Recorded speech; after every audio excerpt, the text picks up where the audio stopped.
What's up, everybody? How's it going? Hopefully everyone can hear me okay. We'll transition over to this camera. What's up, everybody? This is one of the, I think literally the first time, I guess not literally the first time. I have streamed, I think, one game on this live stream, but I don't very often go live on my own live stream. Yeah, we're here at Everwinter 2025. We got an 80-player 40K GT setting up right now. It's going to go live tomorrow morning. We're ready to go with that. There's a bunch of cool stuff going down on the live stream. Breachstorm TTS battle reports. That's coming. That's coming. Don't get me wrong. But it's been probably like 2 years since we streamed Breachstorm on this channel. I figured we'd take the opportunity to try out the venue Wi-Fi, which so far is great, which is shocking, so that's good. And make sure that everything works okay. And we're gonna play some freaking Breachstorm, dude. So for those who don't know, this game is a bit of a side project of mine. Zach, who you'll meet in a second, is sort of my like quote unquote business partner, I guess. But we work on that as a bit of a just a side project. It's kind of a fun design project. You can find more information about it at breachstorm.com. But it's essentially like an open source miniature game. We have lots of cool assets and things, but all of the rules and all the card profiles and everything's available for free. You can purchase miniatures or STL files for the game from us, but you certainly don't have to, and you can just play on your kitchen table with card counters or proxy models or whatever you want to play. But it's a small scale skirmish game. It plays like 6 to 8 models per side usually, and it has availability to play multiple different game modes. You can play multiplayer game modes, single player, solo or cooperative, or even a tactical operations, which is the sort of standard competitive mode, which is what we're going to play right now. Zach's back. What's up, Zach? How's it going? Test. Welcome in. Thank you. Hopefully you sound okay. Let me know, everybody in chat, if we don't sound great. But I don't have my headset on, so I won't be able to. Listen in to what's going on. Oh, you did give me a camera. Sorry. Well, Zach has constructed my team list, so hopefully it works. Yeah. We'll see if it's good at all. You made the mistake of giving me control. Yeah. All right, I have to choose upgrade cards though, right? Yeah. That's what we decided? You have 10 points of upgrade cards. Yeah. Sweet. All right. So we have also, I built this whole stream setup like 10 minutes ago. So hopefully everything looks good. And we'll explain the mechanics of the game as we go through it as well, because it's been ages since we've live streamed this stuff at all. Am I playing the Inky faction? Unironically, yes.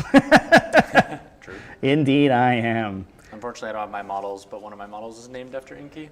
Yeah, Zach names all their models, which is cool. So we get to be sad when, like, Reginald dies, which happens all the time. All right, what am I doing with? So your list is like focused on Farrak being the carry and getting pumped up by the Dream Speakers, and then It's double Dream Kairos Speakers doing- and Frag. Oh, there's no it's artificer. the core box with the Synod agent instead of a pack leader. Okay, interesting. All right. So plenty of upgrades for Kairos and Farrak. 10 points is a lot.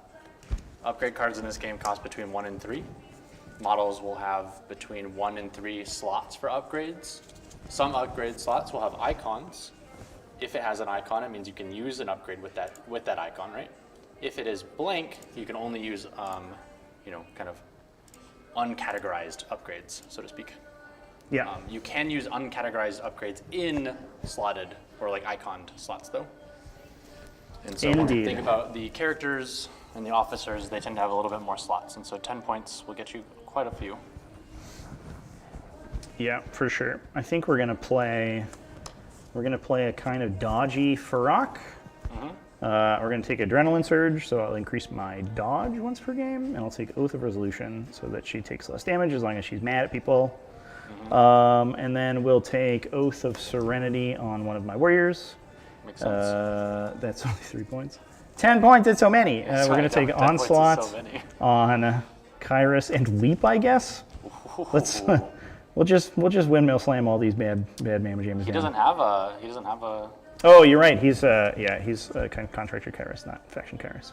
Just kidding. So Kairos is the only model in the game right now that has 2 cards. So when you run him as a contractor, he has a worse biosuit. But when you run him in faction and Adavari Conclave, he gains access to the biomod upgrade slot. Yeah. So Kairos is. The faction has. The game has 4 factions right now, with the 5th coming later this year. Let's see if we can get a little shot at Kairos here. Kairos is an alien called Adavar. So the whole game is. He is right here. The whole game's a sci-fi setting. It's sort of in a sci-fi Cold War. But all these sort of major universal governments are in a state of being a little upset with each other. So the whole game is sort of themed around black operations and special operations and stuff like that. So there's a very kind of enigmatic faction called the Adavari Conclave. Kairos is an operative of theirs, and they send their operatives into all the other factions to sow chaos and discord. So he has the unique ability to be played either as a contractor, so he can be played with any faction, or as within the Adavari Conclave faction, in which case he gets a little bit more powerful because they give him the good equipment when he's when he's at home. Yeah, when he's not doesn't have the potential of fighting against them, I guess. All right, I don't know what else to take on my guys here. Let's take some random trash, I guess. I will take. Am I at 3? Only 5? You imagine Kairos is going out on mission. He grabs the good biomod suit, and Atreus is like, "No, put that back." Yeah, no. You're gonna need to have to fill out a permit for that. There's there's a whole thing you got to do. It's yours. Why, thank you. I appreciate that. I was clearly unprepared for this game. I think we play a concealment grenade, maybe. Always 2 for asset point, never hurts. Yeah, and then we could start with asset points, probably. That is 6. And I'm gonna mark down an asset point now. It's inevitable. I'll take a resilience. Let's take a resilience on Kairos. We'll just make Kairos relatively. Breachstorm has a kind of a comeback mechanic called asset points. Yeah, and I'll start with asset points. So you generate asset points based on where your models die in relation to the objective that you're playing. You have also started with an asset point? I did, yes. I started with 1. So let's put that in my cool score sheet that I made. Let's go. So they're not populated correctly yet, but Trevor is playing Data Sabotage, which will have these 2 terminals. And so when his models die within a certain radius of these, he will generate asset points. And likewise, when I die with a certain distance of these evacuees, I'm going to be trying to get some civilians kind of out of the combat zone. And so when my models die near them, I will be generating asset points. And what are asset points? You can spend these to kind of luck correct. So re-roll or adding to an existing roll if you know you need just a little bit more to get to the next hit level, for example. And then also you can spend an asset point to activate an infantry as if it was ordered, which will net at 1 extra action point in most cases, which is very powerful. Indeed. Yeah, so the way that the game works, you'll see on the overlay here that there's an attacker and defender slot. Essentially, when we construct our list, the scenario generation is part of list building. So you'll attach your objectives to your list. You'll take both an attack and a defense objective. When we get to the table, we do an initiative roll-off, and 1 player is the attacker and 1 player is the defender. And then they'll use the corresponding objective. So you know what objectives your team is trying to complete at the start of the game. However, the goal to win is you have to score at least 10 victory points and have more than your opponent at the end of any round. So you have to actually stop your opponent from scoring in order to actually win the game. So the cool thing is the goal was trying to marry competitive play and more narrative play sort of together. Can you measure up my little guy? Yep. And I'll put my list into the list so people can read it if they so desire. You can also find all the cards as we discussed online on the website, so you can follow along with the unit profiles and stuff just for free. We don't pay gate our cards like weirdos. What strange people we are. Is there 40K tomorrow? There's 40K tomorrow. Yeah, we're starting 9 a.m. U.S. Eastern. Is going to be round 1. tomorrow, and it should be good. I'm excited. I got a lot of new technology, by the way, for the stream, which I think should be hopefully very nice. So I hope it works out and everything doesn't break. There's a non-zero chance it breaks, and I don't have to do much work. But if it doesn't break, it's going to look amazing. All right, so let me put my list in. So the kind of combination of the two objectives sort of constructs your narrative. So like my guys are coming in, we're going to try to, we've broken into a facility and we're going to try to hack their computer system, which is what my goal is. And that's kind of alerted Zach's team to evacuate the VIPs out of that facility. So Zach's going to be trying to generate non-combatants. And he has a zone where they're trying to get models to. And that's where they're trying to get to evacuate the non-combatants to. I have these computer terminals that I have to get to and hack. So our goals are not necessarily sort of directly antagonistic, but we definitely can't let each other complete what we're trying to do. All right, so I have Pack Mysteries for Rack. I actually flipped it. I mirrored it on the x-axis. Uh-oh. So we're going over here. Get away from my VIP. I will not. I will do no such thing.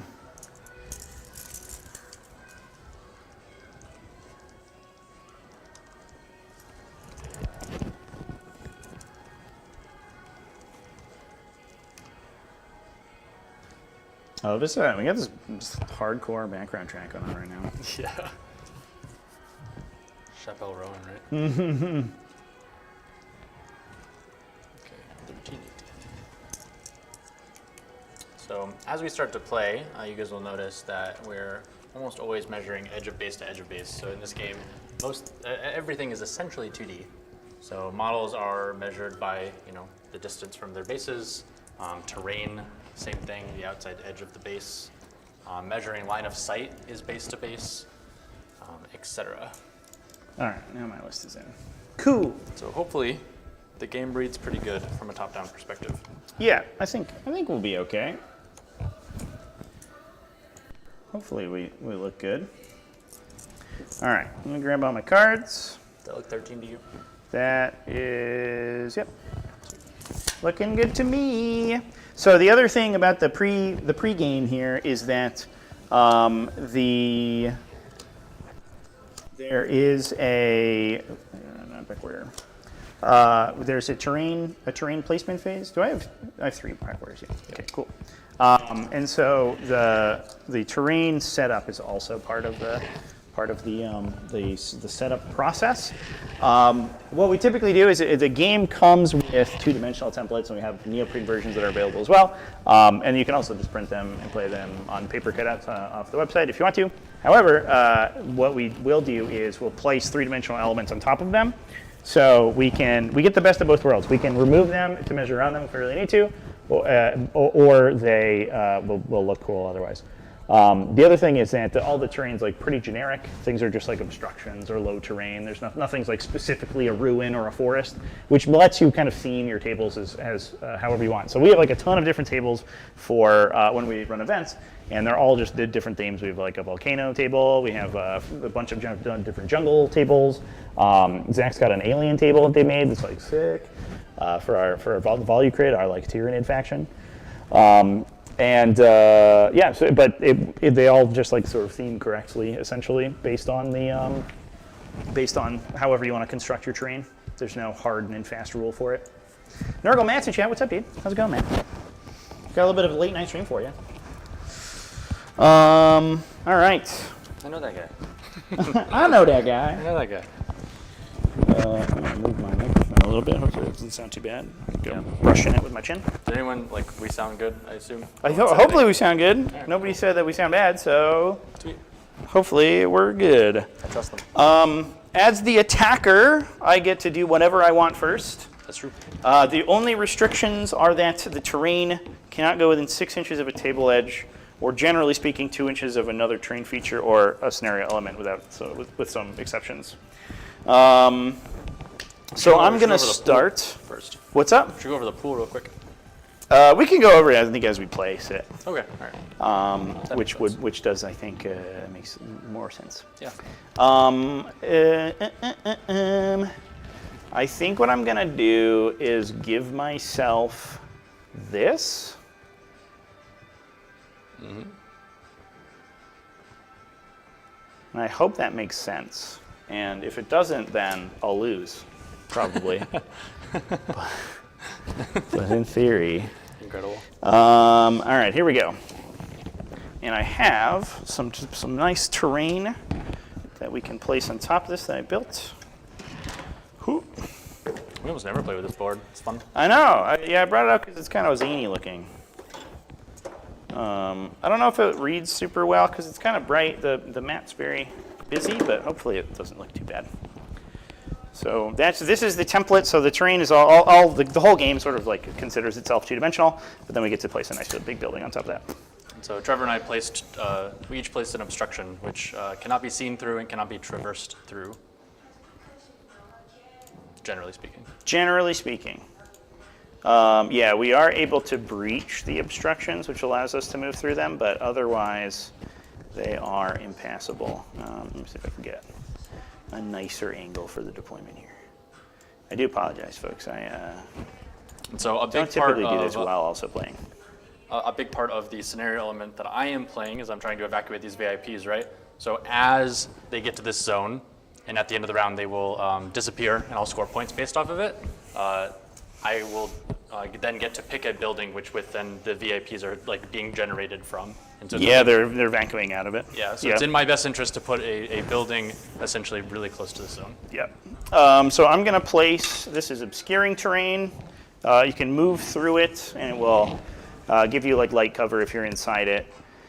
Part of the interesting strategy with some of the missions, and not all of them, interact with terrain, but some of them do, and it kind of changes your priority with the pool. Typically, the faction I'm playing likes to place that very centrally so we can hide behind it, because I'm playing. My team is very sort of aggressive and melee oriented, and this doesn't improve movement, but allows me to get some cover as I move up the table.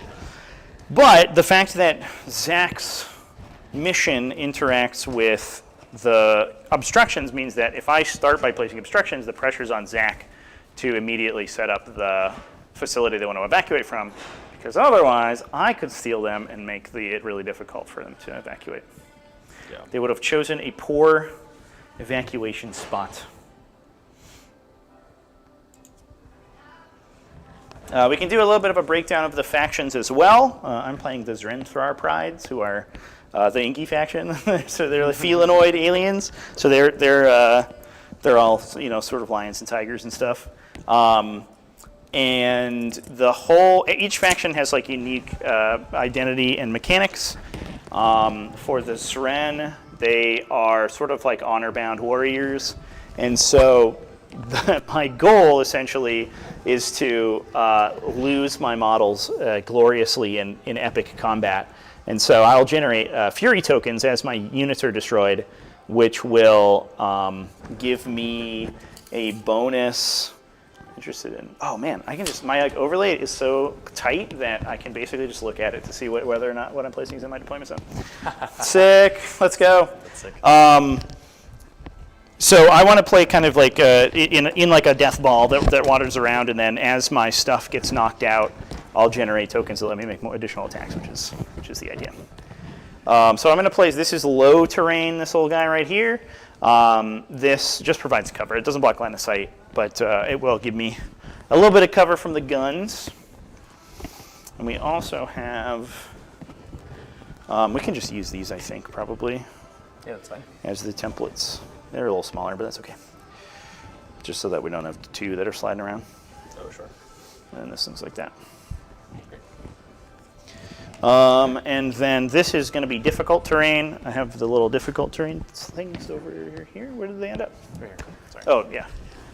So that just slows enemies or models that move through it down. So it being in my deployment zone isn't the greatest thing ever. I don't love that. But you know what? Stay over there. We've made our bed. I will stay over here. I think I want a little bit of cover. Please don't. Sort of on the approach here. So Zach is playing the Homeworld Confederacy, who's like the human faction. They're sort of more technical, so they have a lot of, they're like the Space Marine equivalent almost. They have a lot of like ranged firepower, and their mechanic is that as they shoot an enemy unit, they'll generate concentrate fire tokens on it, and the concentrate fire tokens make it easier for other models to shoot that same target. So as they line up shots and all combine their attacks, they go kind of crazy. Here you go, my friend. Why, thank you.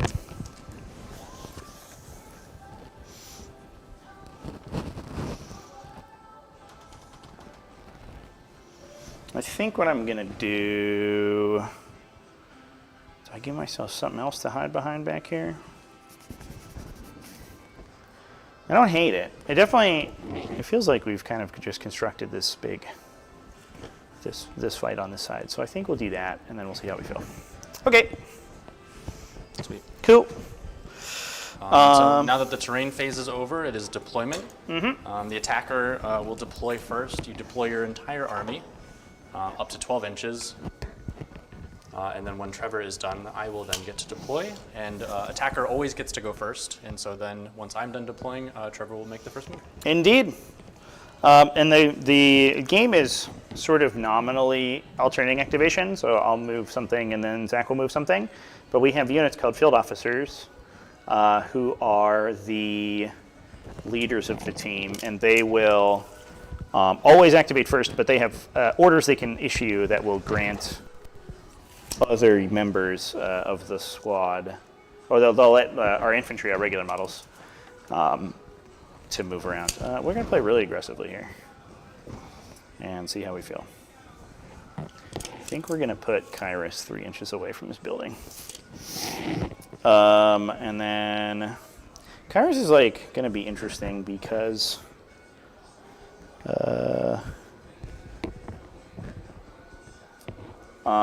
he's kind of like a solo in this team. He doesn't really have much synergy with other people. So I have one guy who has a broken sword. He's going to be my concealment grenade guy. And then my shooting guy has Oath of Serenity because he's not that angry at people. He's mostly shooting. And then this guy is just he's just a guy. Sweet. I think we will put him here. Cool. That's my team. That's my team placement. Awesome. Zach, it's over to you. We can get a little look at my guys. Ooh. This is So I have the 3 riflemen. I'm going to have breacher number 3 is going to be the defensive stance one. And then I have 2 fire team leaders. So the one with the more white gun is going to be cautious. cool. And I'm going to quickly assess what you did. I was mostly listening. Fair enough. Zach's a little quiet. Okay, we can turn him up. All right. How's that? Is that better? You'll see in a second. Trevor's underneath the table. Okay. All right. Hopefully that's better. Zach's also just, I think, quiet in general. That's true. I'm a soft-spoken individual. I can project. Man,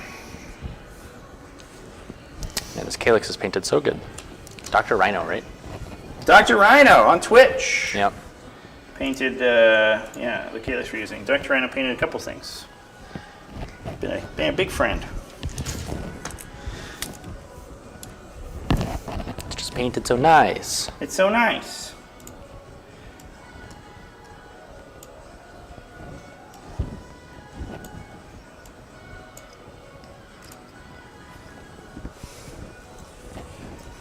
So one thing an important part of the kind of strategy is sort of using cover and concealment to protect yourself.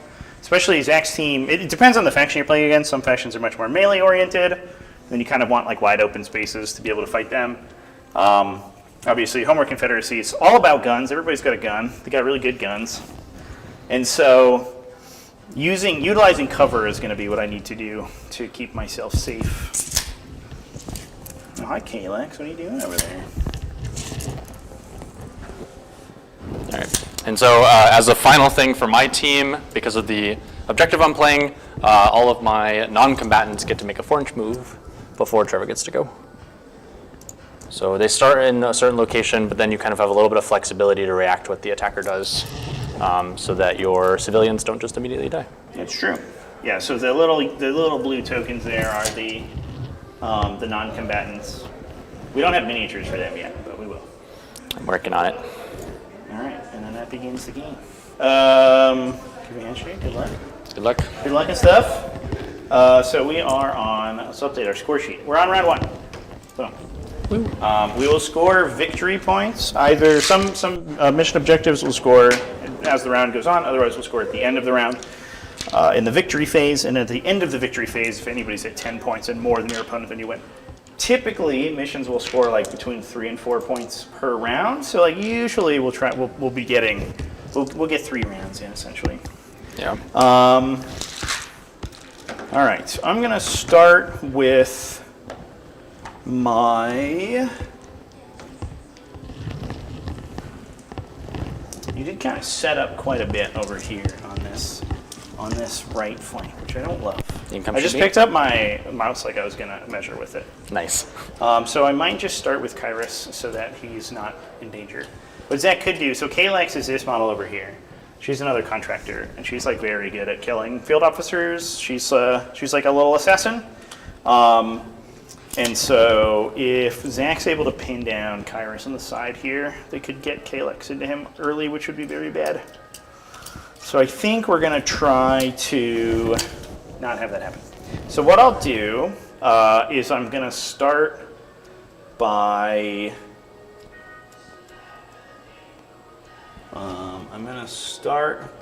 activating Kairos. I don't think that I have any abilities that I really want to use. So he's an officer. So when officers activate, my tokens out. They have, every model has action tokens. Officers also have a resource called order tokens. Kairos has 2 orders, which are these little blue guys. Actions are the little green guys. And actions are basically like, each one of them basically counts for like one of anything you can do. So move, shoot, interact with objectives, stuff like that, all cost actions. So he will be able to split his activation into 4 different things. And then typically the orders he'll use to either activate infantry along with him or to buff them. Kairos is also special because he's an Adavari guy. So he gets an adaptation token, which is like another resource that they use. I don't think he's really going to do anything with it this turn. So he'll just hold on to that. And while he has adaptation tokens, he becomes harder to kill. So that's cool. But that's this whole species. Part of their technology is that they have what are called adaptive combat skins, which are like a biosuit that can sort of shift its capabilities. And so adaptation tokens, they can either spend usually to buff themselves up, or they can hold on to them to make themselves more tough. So Kairos is going to, I think he might just play really defensively. No, come here. And by really defensively, I mean, I think it'll go over here. Checks out. We'll see if that matters. I will purchase an asset point. So I can either spend 1 order to order an infantry within 8 inches of me, or I can spend 2 orders to get an asset point.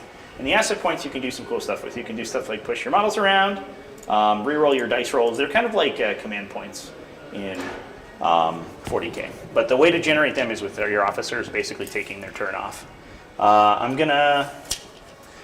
You do have a support gunner. I do not.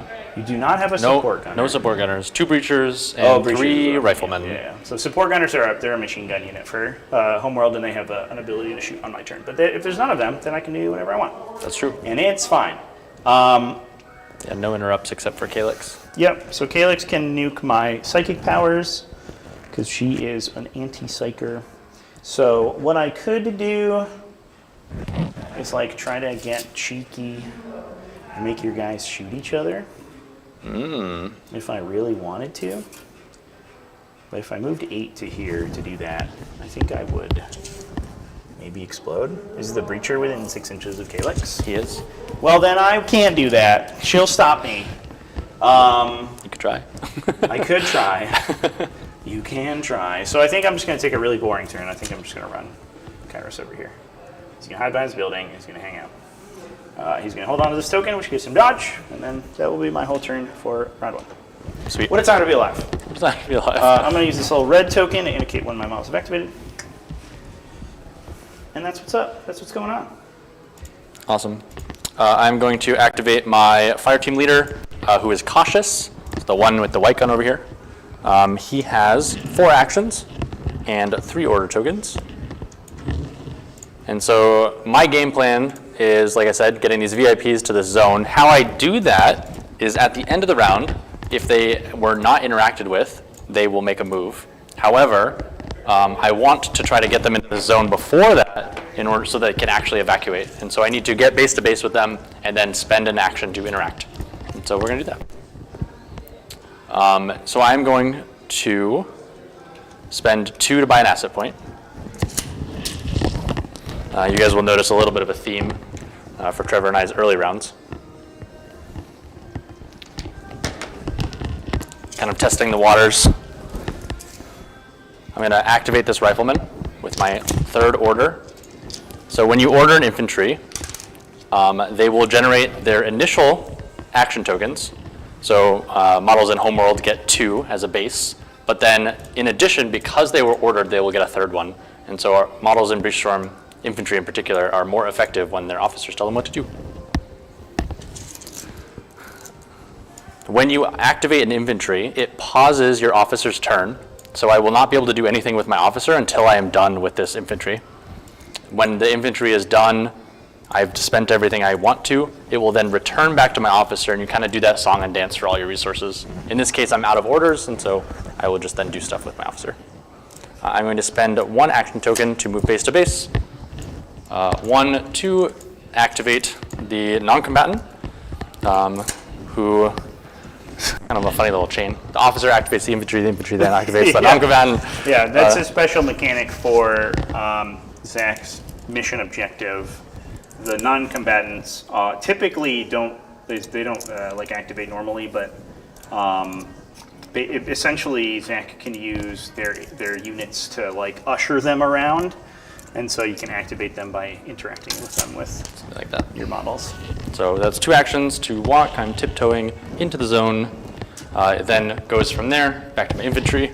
My infantry will then spend their last action to walk back around this corner, essentially where they started. It'll go from there. It'll go back to my officer, who probably not going to do anything special, quite honestly. Where's Kairos? Yeah, this is oftentimes the way of things in round 1. Yeah, round 1, yeah, you're really just poking at each other. Yeah, we're just sort of wandering around. Every faction's Imperial Guard. Kind of. Unironically, not too far away. Midwest War Games, what's up, dude?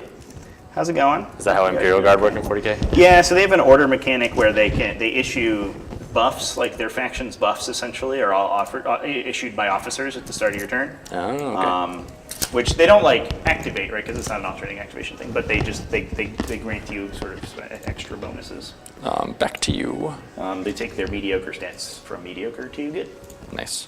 All right, so it's over to me. We are cooking. I do need to start doing mission objectives. I think what I'm going to do is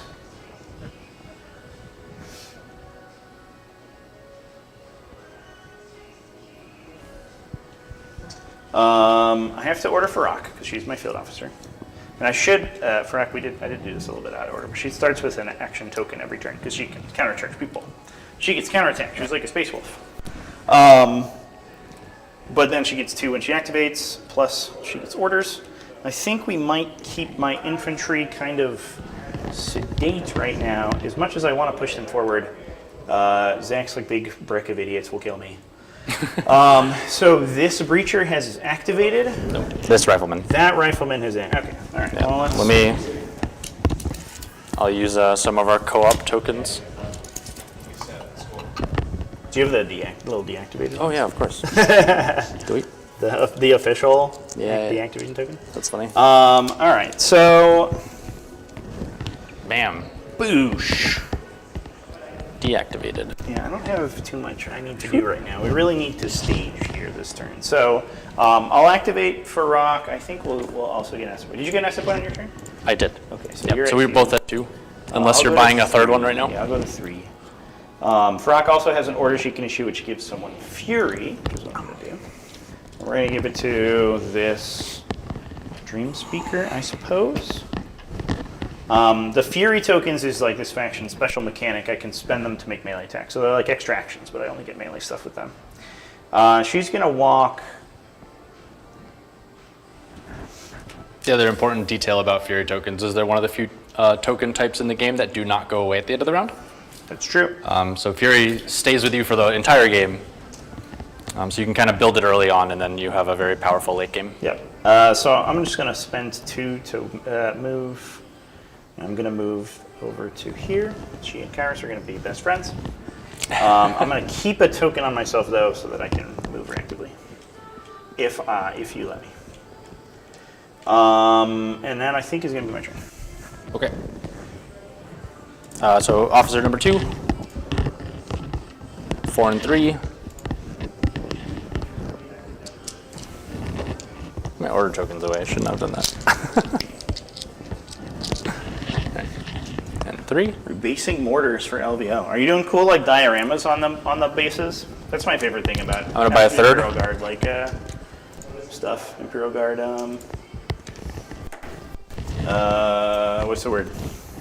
Like they're the big models, the big broad models. I'm going to spend an action token to interact with this non-combatant. This non-combatant will then generate 2 action tokens themselves.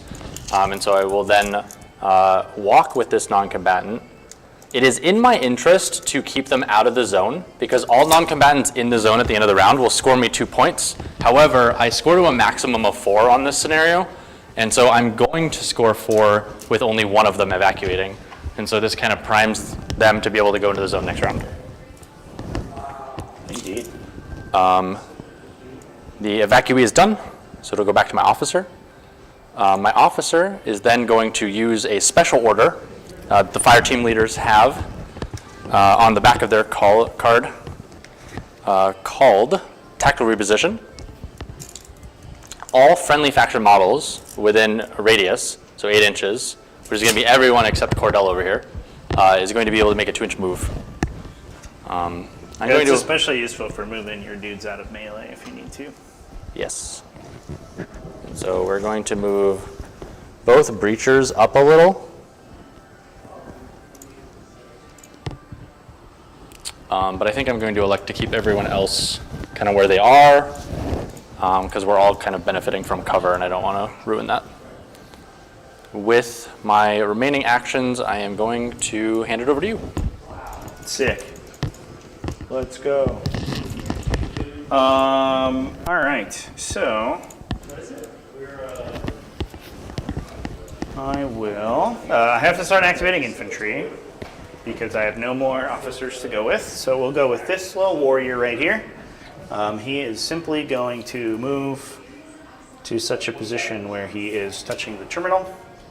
That cost me 1 of my actions. He starts with 2 because he hasn't been ordered. Normally I would get 3, but because nobody told me what to do, I'm a little confused.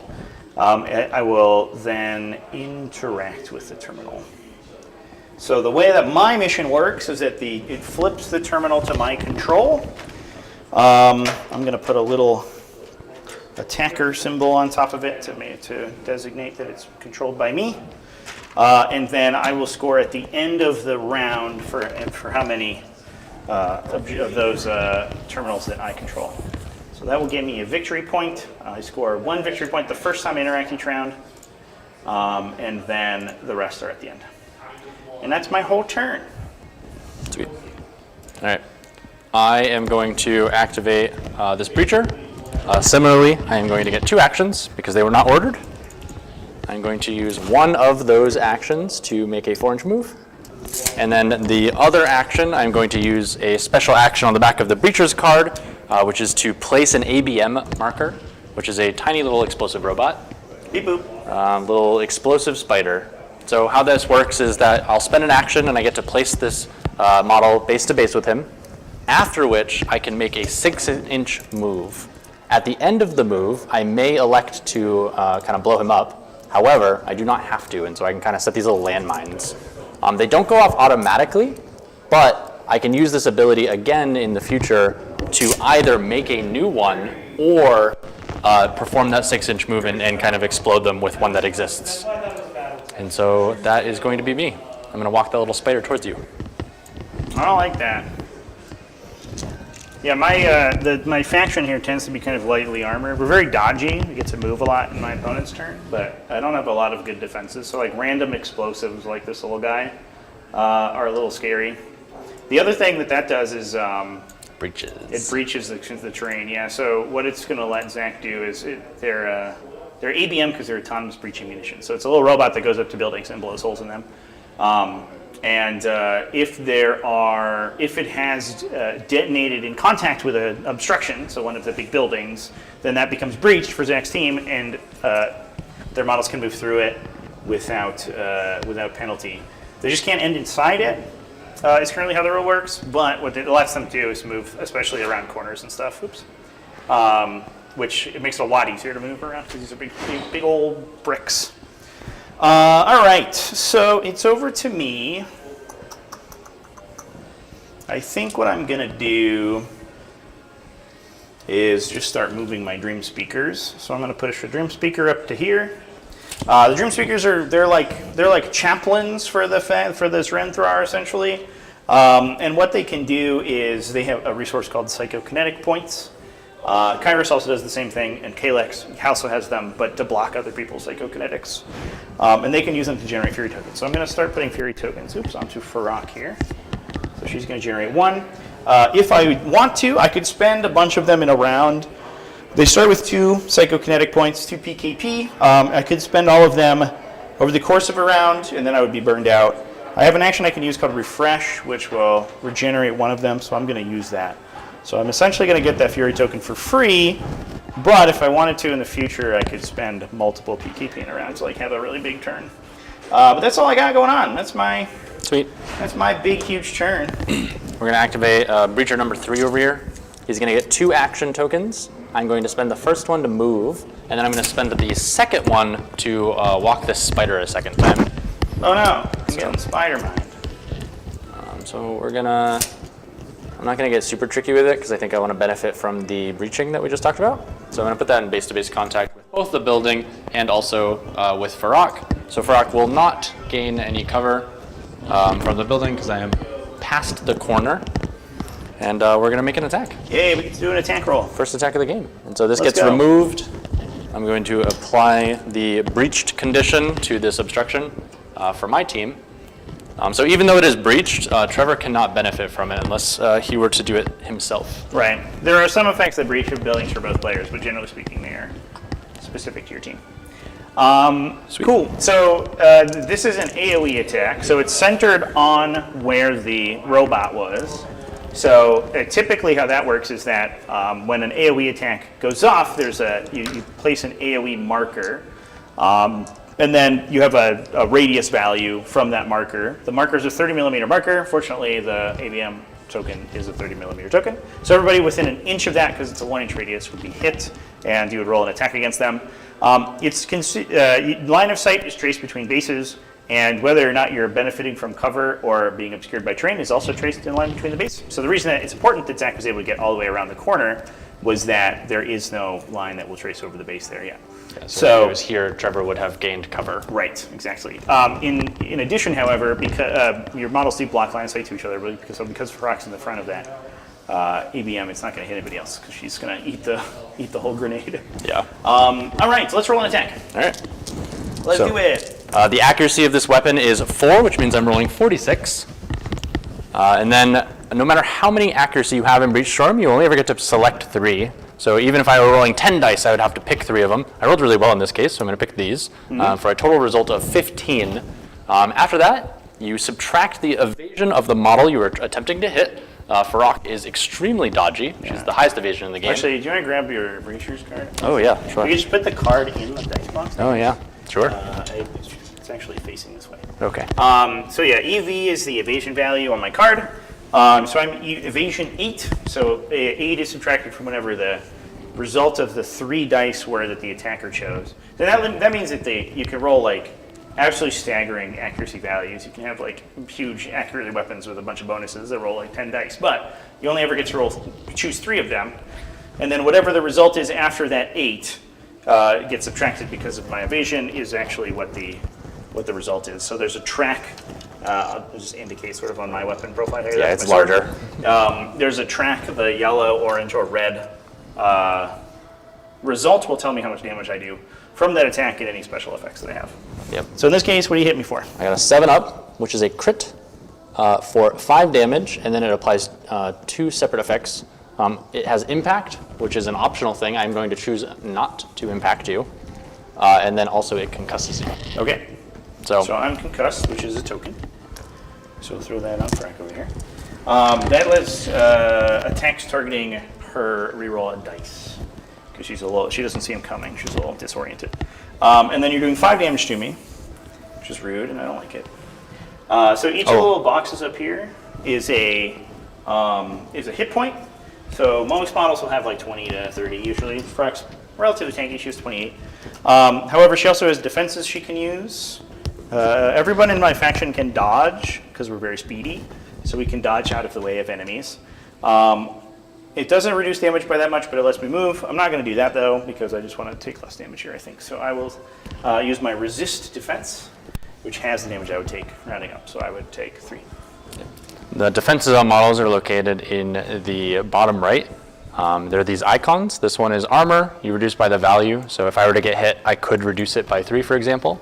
Some models, like Farok and basically all officers, will have multiple. You only ever get to use 1 defense, but there are special effects in the game that allow you to negate some, and so having duplicates allows you to have backups, essentially. Yep. Or choices in the case of Farok. Yeah, and there's models that have like, either armor or multiple armor values, for example, which lets you defeat a bunch of stuff. All right, so I've taken 3 damage, and now I'm set. Fair. And it's your turn. That's my turn. I love that for me. I will apply a little deactivated token. I'm just going to do this other Dream Speaker, and I think I'm going to do the same thing Makes sense. that I did earlier.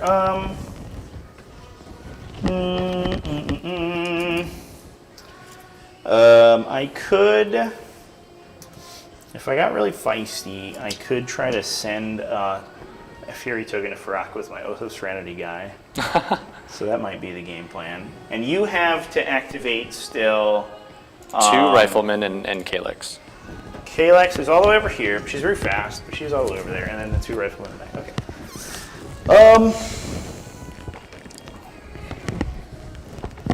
So I think what I'm gonna do is I'm going to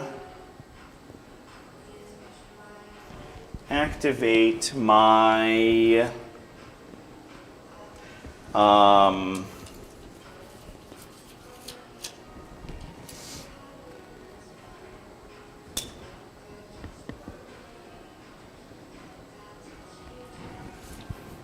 activate my concealment guy. I think he's going to move. So he gets 2 actions. One spent moving. The other ones he's going to just spend to say, for honor.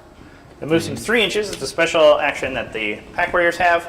And then if they're killed before they activate next round, it actually generates additional Fury tokens. So he literally, he spray paints his mouth. He goes, witness me. And he runs up in the middle. And if my opponent kills him, then my team freaks out because they're very upset. And he's there. Yep. Put that little exclamation point for me. I have a friar marker somewhere, but I don't know where. I think they're upstairs. Oh, sure. All right, fair enough. Yeah, we have a whole booth upstairs, which is where a lot of our models are from. So we're sort of schlepping stuff around.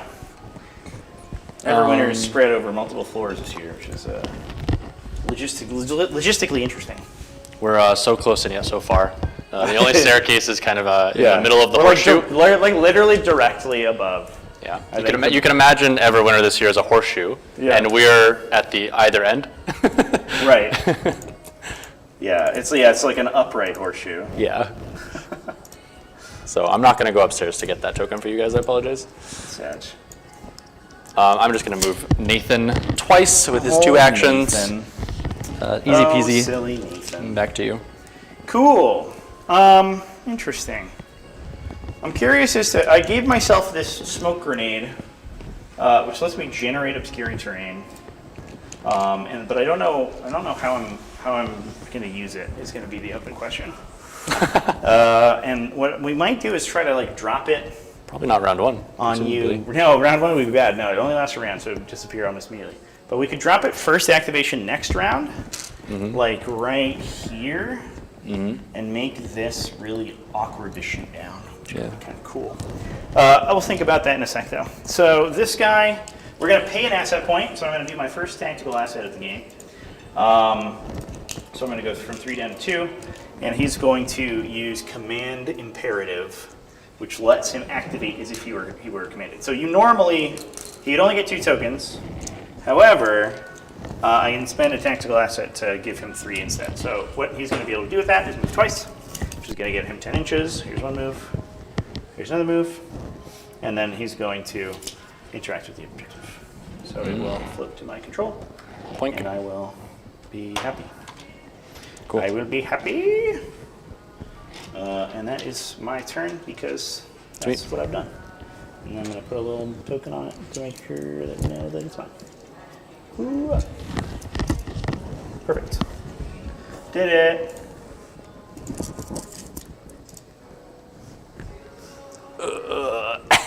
Just barely.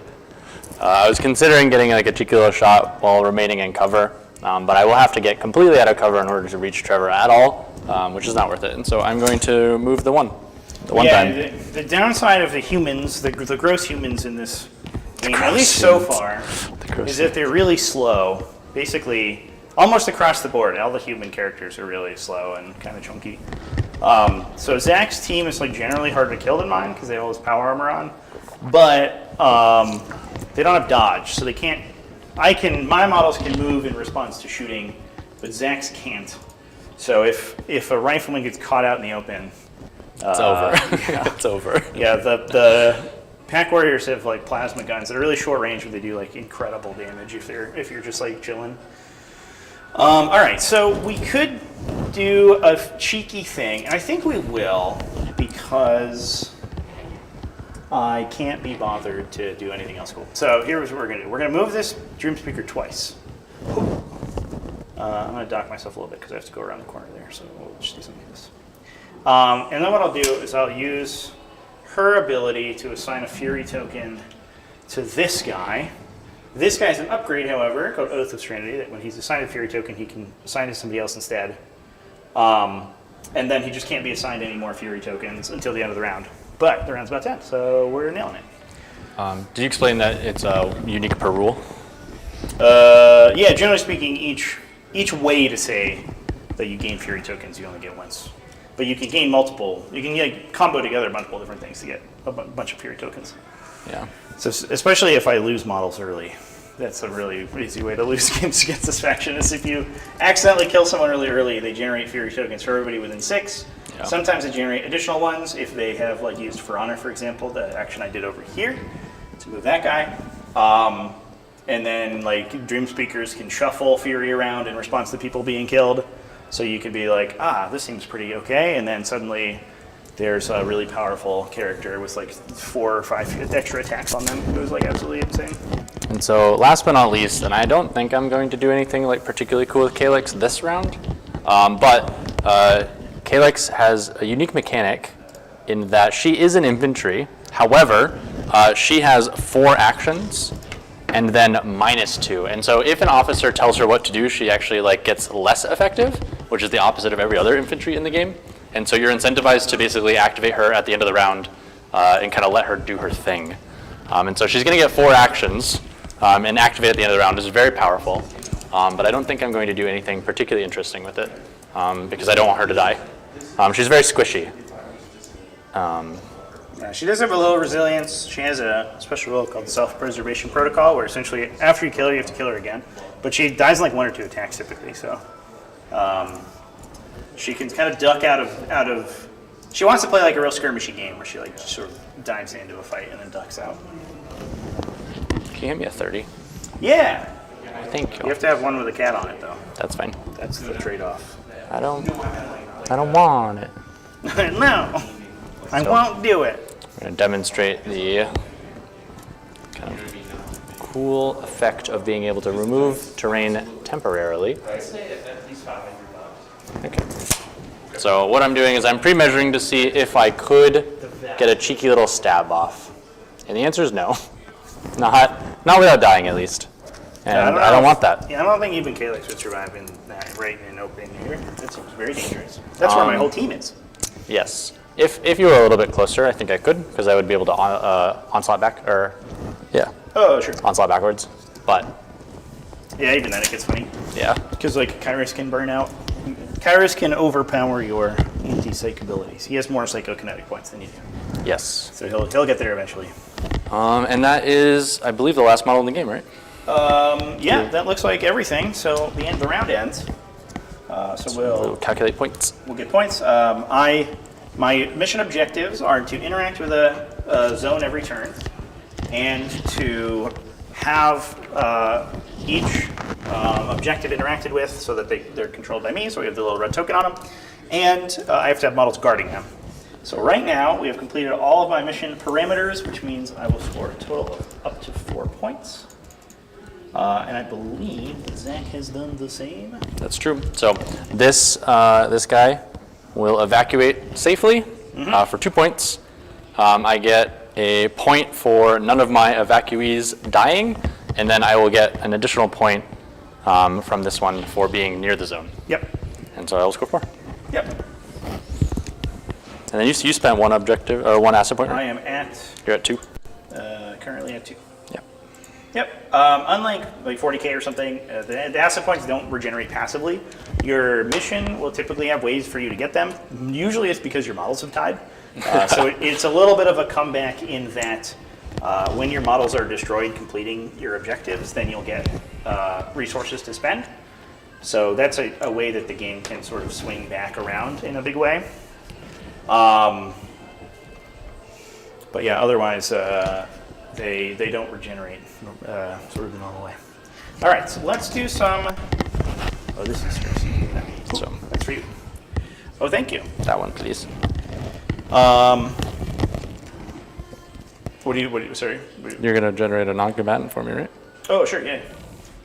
Yeah. So Zach's mission will a guy will evacuate the facility at the end of each round, and then the goal is to put them far away.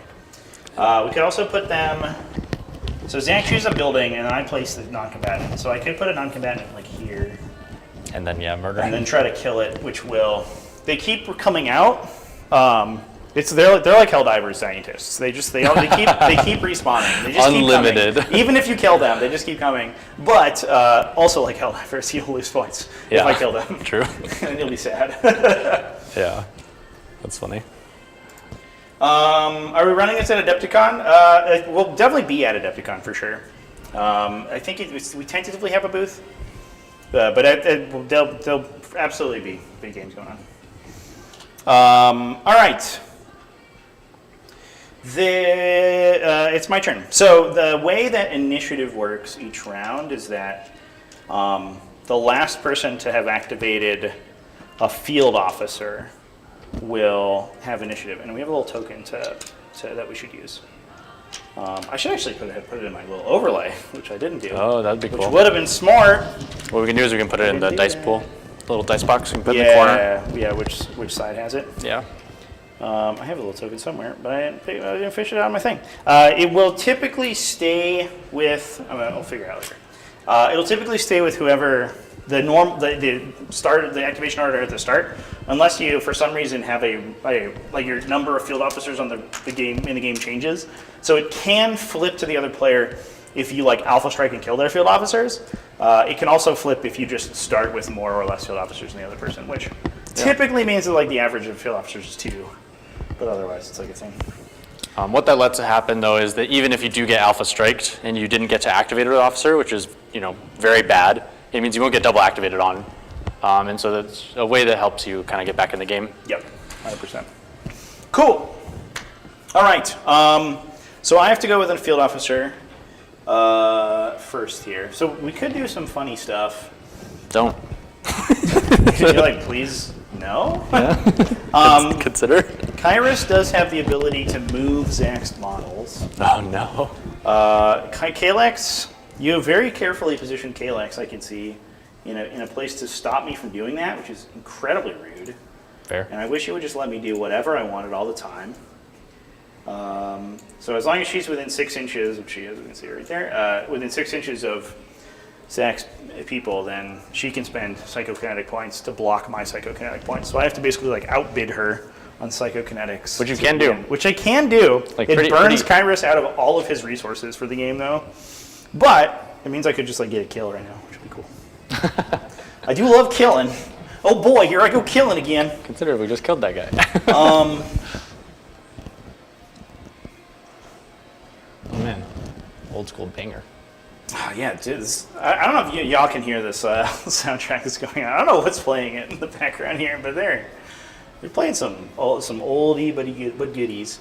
All right, so 2 options. You have a breacher right around the corner right here, and I could pull him around the corner and just shoot him a bunch. Please don't. What if you didn't? The other thing I could do is I could try to kill this guy to stop Zach from scoring as many points. Yeah. So Zach's given me an interesting conundrum, and I don't know what the correct answer is. Maybe to both. What if both?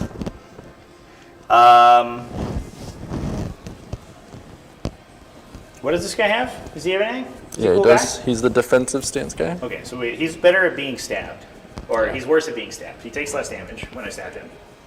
He's better at being stabbed. He's better. No. He is better at being stabbed. He remains good. No. Well, like, I mean, what does that mean? The goal of stabbing is to fair enough, fair inflict I concede. mortal I concede. damage I with a bladed concede. I weapon. concede. And he doesn't take as much, so he's clearly worse at being stabbed. Fair. All right, so let's.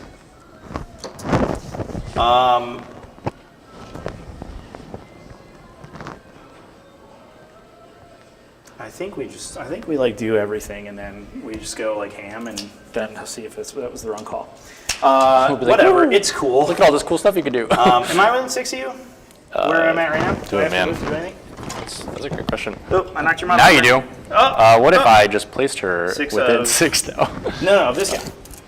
I should have based this thing. Am I within 6? No, Oh, I'm are within you 6. within 6? You call it? I think so. Yeah, I'd give it to you for sure. 6, I mean. Oh, you're like super within 6. You're in 5. Yeah, this is 5, but it's Yeah. obviously Yeah. there's a parallel. All right, so I will I will disorient that man. What would you like to do in response? So within 6, I can spend a psychokinetic point, and I push him 2 inches. He stumbles 2 inches, and then is concussed. You put me in a difficult spot. Oh no! I'm going to use my interrupt Oh no! to block. What? Your Kalex has done psychokinetic point. the thing that she's really good at doing. That's insane. That's purely crazy. Please Okay. don't do it again. The benefit, yeah, so that cancels the action. There's like some rules with weirdness. Anytime an action's canceled, it can be performed again. Otherwise, unless it's an unlimited action, like moving or attacking, you can't do it again. But because I can, then I will do it again. He just hits the little refresh button on the browser. Yeah, he's just like, yeah. He's like, 404, absolutely not. Like, not today, crime. So I'll do it again, and then you can use your interrupt a second time. If you so desire. Nah, I'm good. You can hold one? I'm gonna hold one. I think I need it. So I've burned 2, and you can get them back. You can refresh also. That's true. But obviously, Kalex usually spends all her actions stabbing people, so that's very rare. Can I have a marker? Sweet. The psychokinetic tokens are little points. Because they don't refresh unless we do a thing with them, we can just mark them off on the card. There's a little spot. Oh, that wasn't quite on camera. It's right here. Look at that. There's a little spot right there. So I've spent 2, and now I get to subvert that guy. So I can move him 2 inches. I did have a widget a second ago, and now it's gone. So we're For gonna 2? use a tape measure. I'm gonna use the terrain. Fair enough. It's very convenient. It is exactly 2-inch terrain, so. He's a little confused, and he stumbles out into the open, and then he gains a concussion token. Don't do it. And that's going to make my guys better at shooting him. All right, so that gives me 1 left. Interestingly, you are still within 6, so I could not have pulled you out of the range there. If you wanted to make me attack me. Yeah, because he's good at shooting, this guy, which would be funny. That would be really funny. I do have 4 actions and some orders, so let's do 1, 2, 3, 4. And Kyrus's other abilities, he can spend a psychokinetic point to basically mind control an enemy model and make an attack with them. And so Trevor is considering making me shoot myself. Yeah, Kyrus is all about he's all about delivering chaos into the ranks. So that's his whole deal. All right, so he's going to order one of my pack warriors. They're going to be a little confused as why this weird alien, this invisible alien man is telling them what to do, but they're good. They looked over Rock. Is that guy my boss? He's your boss. He's your boss. I have to listen to that guy says. So what I think I'm going to do, if I go here, I think I could shoot you. Oh, wow.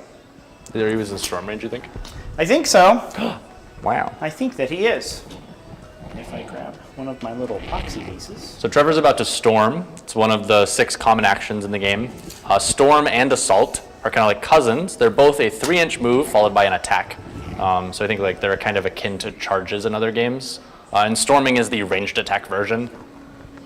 There's also assaults, which many of our models have. The pack warriors actually don't have assault innately on their card, but Farak, being the ferocious leader she is, gives them assault if they're within her radius. Yeah. I don't think I can storm there with 1 storm. So we're hold off on this guy. We're going to order this dude who's right in front of you. Great. And he's going to shoot you, I think. Okay. So my guns, so that's this guy right here who's hiding behind this little terminal, which will give him cover. But because I'm hiding behind it, it will not grant cover to someone else. So he's going to shoot the breacher that we just disoriented. My gun is only accuracy 3, but if I hit with a high number, it does a truckload of damage. So we're hoping for big numbers here. So because it's 3 accuracy, I don't get to choose. I'll try to use the most easily distinguishable dice. Here we go in my collection. I don't get to choose what dice I use for my result. However, I do get to reroll one of them because you are concussed. That's true. So I have a 6 and a 3. I'll reroll the 2 because I don't like that. It's bad. Roll 1. Dang it. So we have a 6. I have a total of a 12. The breacher is evasion 6, so we subtract 6 from that. I have a 6, and if I look at my gun, that does 8 damage. Ow. And then I am able to use a defense because Trevor did not do anything stopping me from doing so, and so I will use armor 3, and I will take 5. Cool. And those guys have 26 hit points, so They do. just under 20% of that killing. Fortunately, when I am ordered, I have a total of 3 actions, so I'll be down to 2 after that. Here's my next one. Let's do that again. Okay. Attacking is an unlimited action, so you can just hold down the trigger and shoot multiple times. There's no aiming mechanic or remaining stationary to get bonuses. You can just shoot a bunch of times if you want to instead of moving. Effectively the same thing. Drop the die. We're gonna go find a new one. Here's a silver one. Here we go. Ow. So that is a 9 already. As long as I roll a 2 up, so right now I have a 12 on my result, which is always a moderate hit to you, which I just got. I could Vertigo Gamble here Take to 5. try to get an 8 or higher. So I need a 5 or 6 to do dramatically more damage by critical hitting you. So I'm gonna do that. I'm gonna reroll. Okay. It's a 1 in 6 I do less, and a 2 in 6 that I do more. So it's much better for me to reroll here. It's the same. Okay. So we have a total of a 13. I'll take 5. Minus your evasion is a 7, and I need an 8 or higher to critical. So 5 again is the answer. And then I think... But imagine.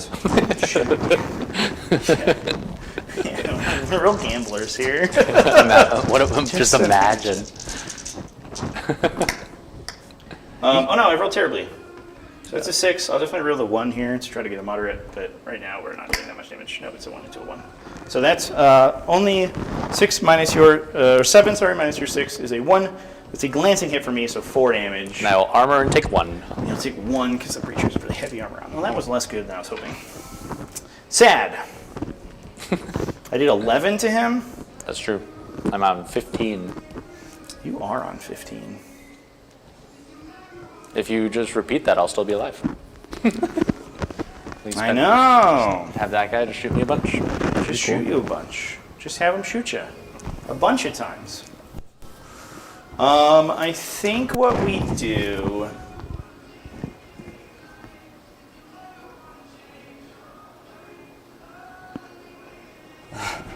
I think I will. I am going to order that guy. Do I have to move anywhere? I order with an 8. Let's go to our top 10. So it's this guy in the corner over here. It's at 8 inches away. I think I do need to move Kairos once to get him in range, so I'm going to do that. That's sad and annoying for you. I apologize. I mean, I was going to move over there anyway, so it doesn't really change anything. So it's 1 action to move Kairos. You can order your infantry anytime during your officer's activation, so he can essentially interrupt his normal actions, as long as he's between actions to order people. So now I'm going to order, with my second order, that should be all of them, the second pack warrior here, and he is going to go shoot that guy. So awkwardly, if I storm here, I would be shooting over this piece of terrain, which means that you would be obscured from my attack and I would get less accuracy. So I'm highly incentivized to move first. So I'm going to use For Honor on him again. So he gets to move 3 inches, and then if you kill him, my team freaks out. He's going to move 3. And then he's going to do a storm action. So he gets 2 more actions. One of them immediately he's going to spend to move 3 inches and shoot. So I'm going to move up here and shoot at your guy. This time we're going to roll a bunch of 6s. And we rolled just fine. I'll reroll this 2. Ooh. Ooh, 6. So we have a 13 minus your evasion of 6 is a 7. As we mathed earlier, that it's moderate hit, so 8 damage, which you reduced to 5. Boosh. We got one more attack. Let's do it. I'm all in. I just love attacking. I just love attacking so much. Well, I'm definitely going to reroll this 2, because the chance that I roll a critical hit is pretty high. So let's go. Oh no! 13. Yeah, I got a 7 again. Dang. After your 6. I think on average dice I die in this exchange. That's a little So unfortunate. How much damage do you have left? I'm on 5. You're on 5. All right, so Kairos has to do it himself. That's true. Fine, I'll do it myself. So Shoot me, right? he doesn't have a gun. Oh, you're right. You're so right. You're so right. I will assault. I don't know why I thought he was an Optius. Yeah, I don't know that either. So I'll move 3 inches and then attack. I can attack within an inch. So I can go there. And then do a stab. That cost me an action, and I've moved once, so I'll have 2 left. And my little adaptation token, which I can spend to teleport myself as one of my special abilities that Kairos has. Now, Kairos' attack profile is really weird because he has accuracy 5, so he gets to roll a bunch of dice, but he has different effects on his different hit levels. So he rolls a bunch of dice, and then I try to choose whichever one I need in the situation. Here we go. So we have 2 3s, a 4, a 5, and a 2. How many hit points did you say you have left? 5. But you're going to reduce incoming damage by 2. 3. Because of your and upgrade. yeah. Yep. So you basically have 7. Yeah. So my moderate hit, if my 3 dice total 11, is 10 damage and precise. Precise means that you can't use one of your defenses, so you couldn't use your armor. So you would just reduce it by 7.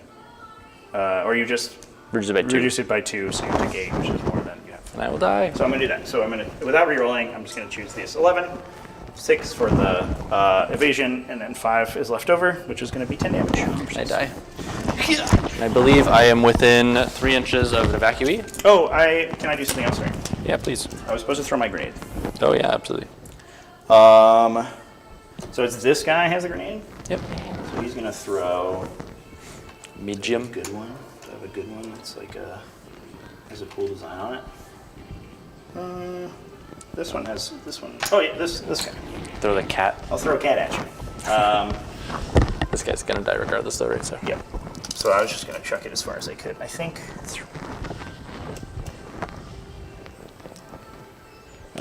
This would be before Kairos goes, and it doesn't affect his attacks at all.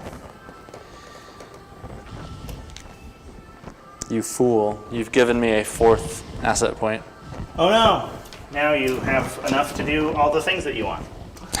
All right. So the non-combatants are funny little guys. They have 16 hit points, right? Yes. So I could go attack that guy, or I could just leave. I think I just leave. I think discretion is the better part of valor here. So I have an upgrade lets me move after I hit someone, which I did. So I can move 3 inches, and then attack that dude, and then move and Shadowclad? Maybe that's worth it. Yeah, I mean, that's pretty far away. You can get in cover, right? Let's see. I could move 3 inches to here. And then I could move 7 inches after, so I couldn't quite get behind cover. Well, you don't have to move that close, though, do you? I guess not. Yeah. I just have to be an inch away. Yeah, you're min-maxing that. Might make the difference. And then can I get behind this thing with 7? Yeah. Yeah. Okay, let's do that. You're welcome. So I'll move 3 inches. The friendly opponent. Yeah. It's a friendly showcase game. And then I will do a stab. On you, which is 5 dice, as we talked about. In this case, Ow. oh, really good. Yeah. They do dodge, They do dodge, yeah. so you could you could dodge your guy closer, which I think is probably what we started when I stopped. So I'm going to choose. The 10 and precise. Yeah. So I choose your evasion 5, right? Yeah. So I choose like this. So it's a moderate hit. Yep. And when you 10, precise stops you from doing dodge, which will let the guy move in response to being attacked. And then I'll do a move action. Whoop. Go 4 inches away. Bye. And then I will do this token. Lets me place it 3 inches away, so I can go. Smoke bomb. Tucked behind this thing, so I'm covered. And this, Kairos is also invisible. So he has a invisibility nanofield. So as the first time he gets hit every turn, he teleports away again. And he doesn't take any damage. So he's actually really hard to pin down. True. So that's what we got going on. Good turn. I mean, bad for me, but it was a good turn. And now the interesting thing is like that combat. You have to kind of work to get that combatant out of there, because otherwise you lose the point right off the bat. Because I'll kill him on the top of the next activation, That's true. and that would be sad.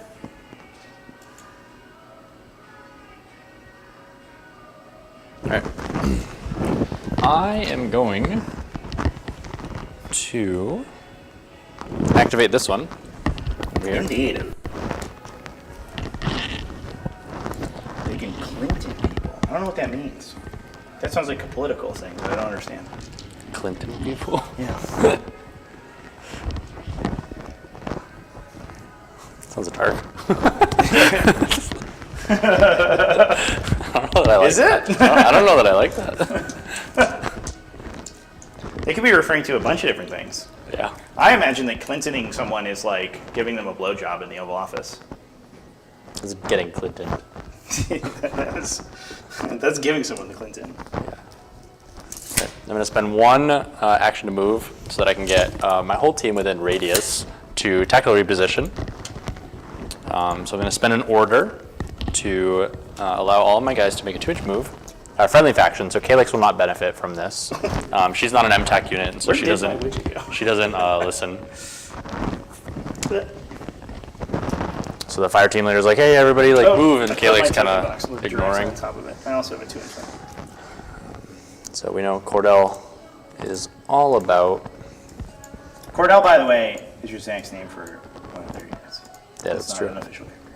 Oh, yes. Yeah. Sorry. So this rifleman named Cordell. Ah. Sorry. Did not realize he was not on the base. Yeah, RJ, it's a weird time to tune in. I don't know what's going on in the chat, but yeah, everybody deserves a good Clinton once in their life. Jesus. I am then going to order. That's what we get with the midnight Breachstorm stream. True. Order Cordell, who Cordell. will the rifleman named Cordell, who The artist formerly known as Cordell. generate 3 actions. He's within 3. So I think I'm going to Don't you dare shoot me with a gun. You would airburst storm? No. We're just going to storm. So the riflemen have an ability to set, called set firing mode.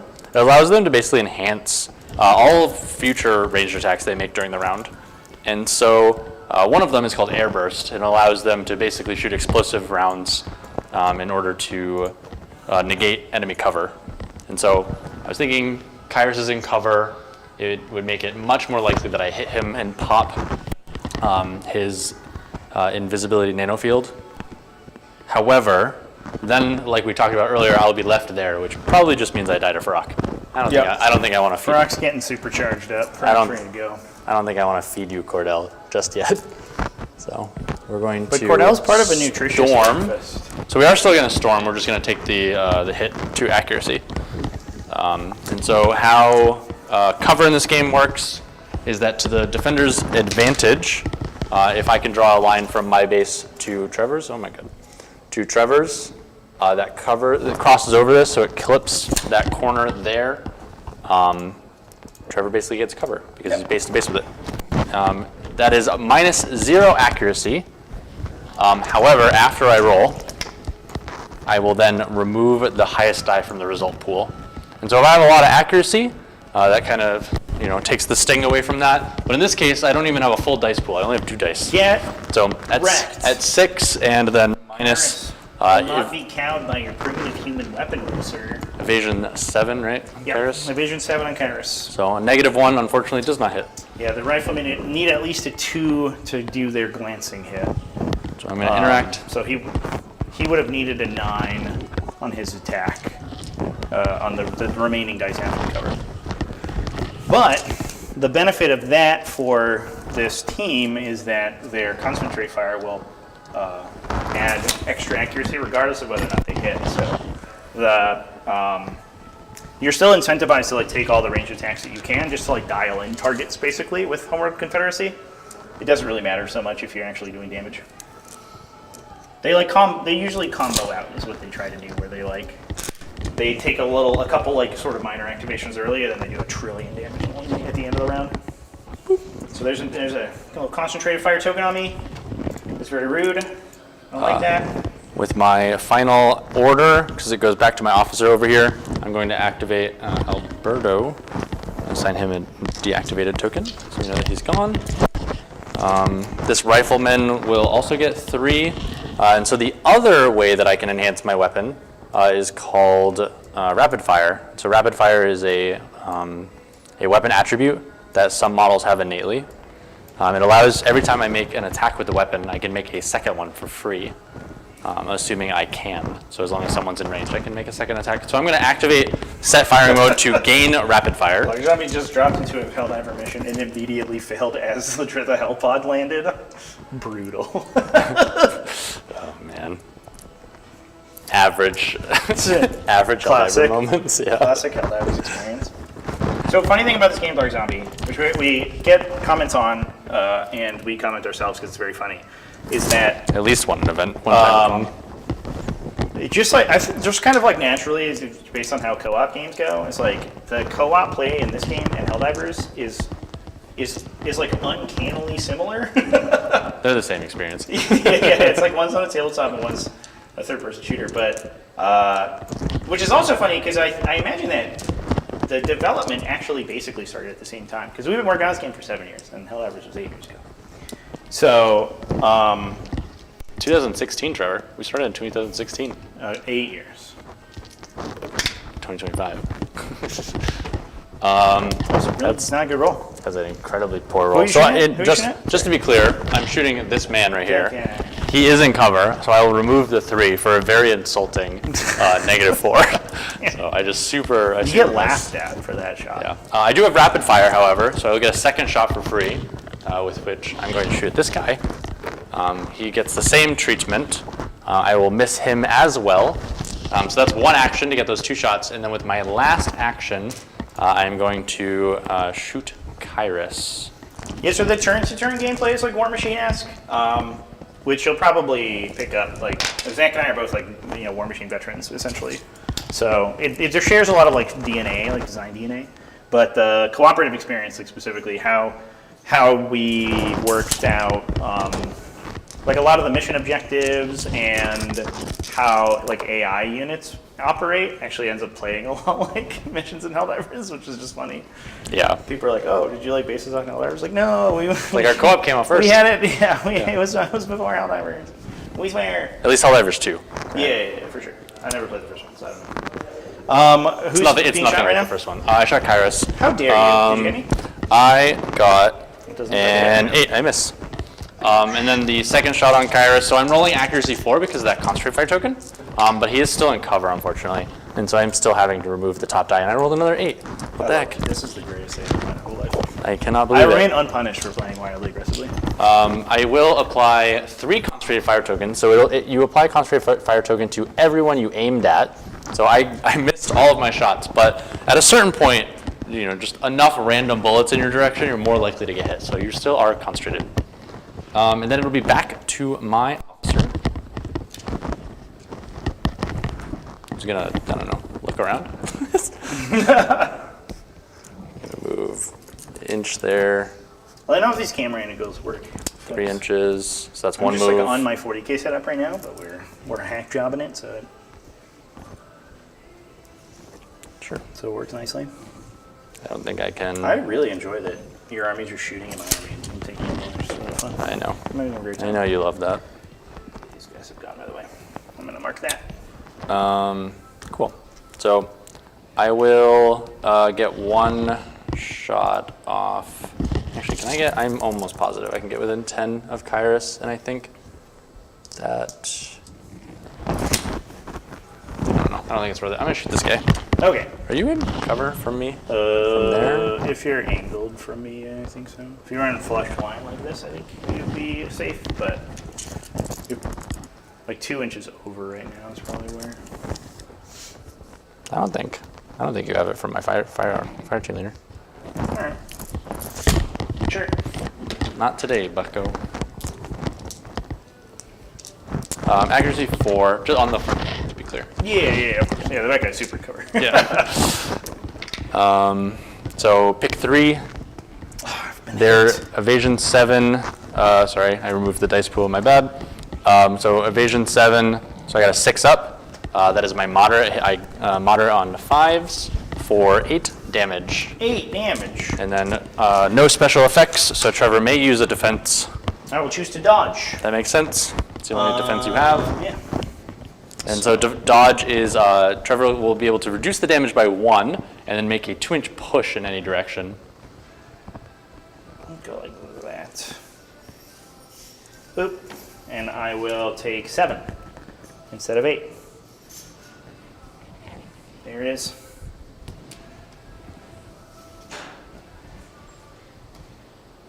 Is there like a push/move, like analogy to 40K?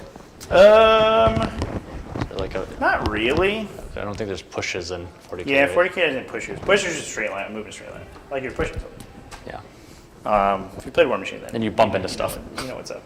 Yeah, you stop if you hit anything. Yeah, 40K just moves, and there's like basically There's no way to move your opponent's stuff in 40k. It's like a design hard line. No, it's a line in the sand they've drawn. Yep. So they don't have any mechanics like that. Word. I'm done. I'm done. Cool. So it goes to Frock, because she's my only field officer that hasn't activated yet. Boop. And the question of the day is how feisty we get.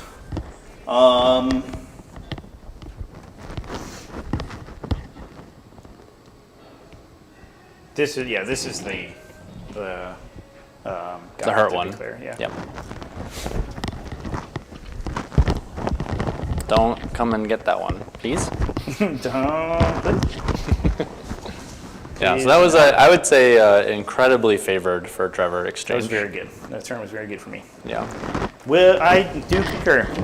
So what I could do is like prey on these guys that just came and shot me. They're kind of out in the open. An interesting thing about this game is that the threat ranges tend to be really long because you can. The weapon ranges are kind of short. You shoot like 10 to 12 inches. But the threat ranges are really long because you can move a bunch of times before you shoot. However, one attack is literally never enough to kill anyone. That's true. And at least one ranged attack. Some melee attacks can one-shot some units in the game. Yeah, yeah, very specifically. Yeah. For the most part, it's not meaningful. Yeah. So, Farak, the other thing Farak could do, which would be cheeky, is like go for Kalex. That's true. Because Kalex is problematic, like as we go to the late game. Yeah. Trevor and I spent a lot of time, I think, designing a few different ways to, quote unquote, get back in the game.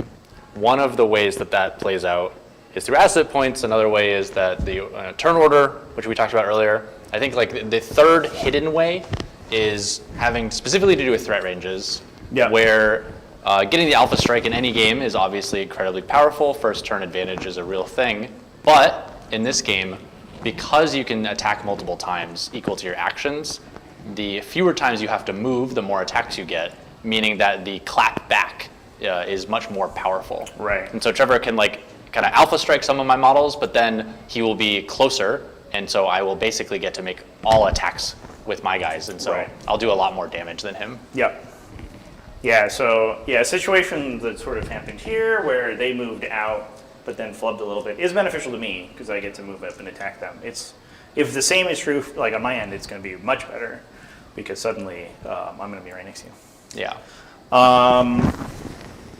But that said, Frank is very good at stabbing people, so. It's kind of her thing. It's her whole shtick. If I get super lucky, I could just like one-tap Kalex twice, right? Maybe we should do that. What if we just... If you get wicked lucky, yeah, that's If I just crit 2 times, you just die. easy. Oh, no, you don't quite. You live on 1. Yes. Dang. Yeah, because you have 12. Oh, because you do 12, yeah. And I do 12. I need a little bit more, damage. So Frank has to go. We're going to order... Rend me. Then Gratuitous. I'm going to order... I think I do have to deal with Kalex, though. These guys aren't doing anything this turn. They're hanging out. These guys are statues. You just ignore them. They just stand there. All right, so I think what I'll do is I will...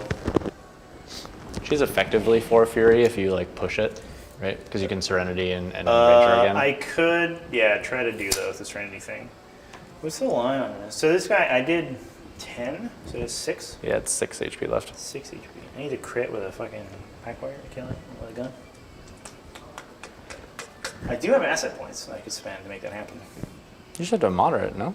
I do have to moderate. Yeah, they have dodge. Yeah, that's much better. That's Yeah. much better than I was thinking. I don't know why in my head I was doing the same, but... Yeah, and they have EV5, which is really low. Yeah. All right, so I think we'll send that guy to his certain death to get rid of your non-combatant. No. So that cost me My an order scientist. to order that guy. I'm going to lose, like, what is it, like 10 Yeah, requisition? 50 requisition. Yeah, the world's most valuable resource. Yeah. Requisition. So if I moved 6 inches, I'm going to move this thing so that the camera can see. Ooh. If I moved 6 inches, like around the corner, get my camera angle correct here, like over here, I don't think I could see you because Kalex is blocking line of sight. So the line is like this, basically. So I need to do a move and a storm, I think, which is what we're gonna do. Okay. So move.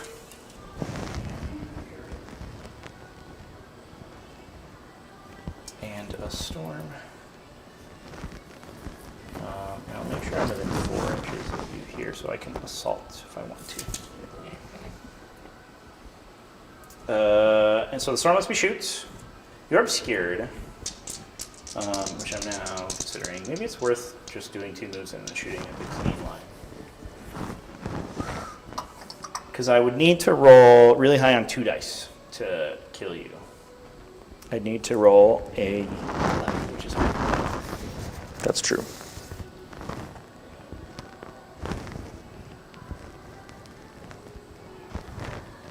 Yeah, so I think I'm going to move and storm, and I'll use For Honor first. Okay. So I can get to here so that you're not being blocked by the corner. Yep. All right, so then 3 dice. We need 11 That's average, on right? 3 or a 10 on 3 dice. Because you have... Better than average. Yeah, it's much nicer. I rolled a 10, exactly. Wow. Get out of here, No. scientist man. All right, so that's going to dock Zach a point My scientist. because one of the non-combatants was killed. Now Farak is going to order I think I'm going to give a Fury token to this Dream Speaker with Insight. It's one of her orders. And then I'm going to activate that Dream Speaker by ordering it. So the Dream Speaker will get 3 actions. And then just like sort of AD as Megiddo's into you and stab a bunch of times and then see how we do. Word.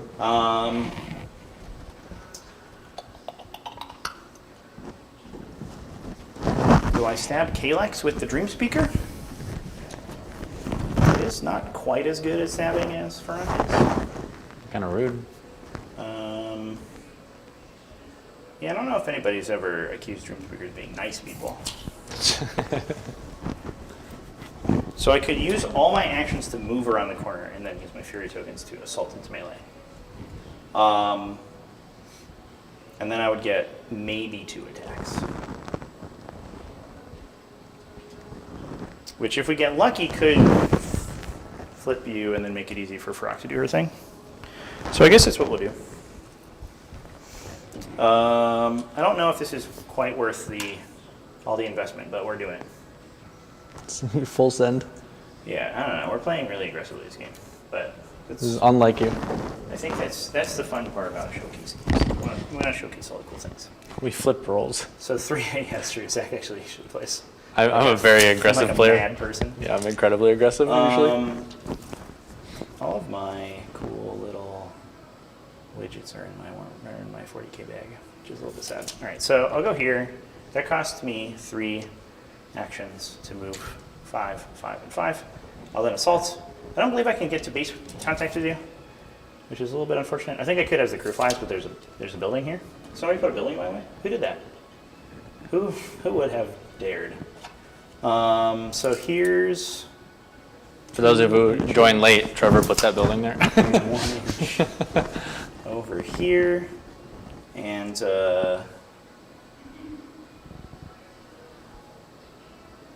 I'm gonna go not touching the building, I think. So then I'll do a stab. So the Dream Seeker's accuracy 4. Do your worst. I'll do my bratwurst. Kalex is tied up there with the highest evasion in the game with 8. I didn't roll particularly well here. I have, my highest 3 dice are a 10, which just hits, but it doesn't hit very well. But if you're probably gonna dodge, so I don't know if I'm not worried about it. If you dodge, you take a bunch of. You'd still take a bunch of damage. Yeah, I'll just go. I'll just hit with the glancing hit. So 7 damage. No modifiers. What would you like to do? So Calyx can choose either to dodge away, or to take half damage. Those are her options. The Dream Speaker and any of her, if I rolled any higher, or a little bit higher on my attack, I could have gotten a precise modifier, which stops one of those from working. And you've already assaulted? I have already assaulted. I have not adrenaline rushed, though. So, better watch out.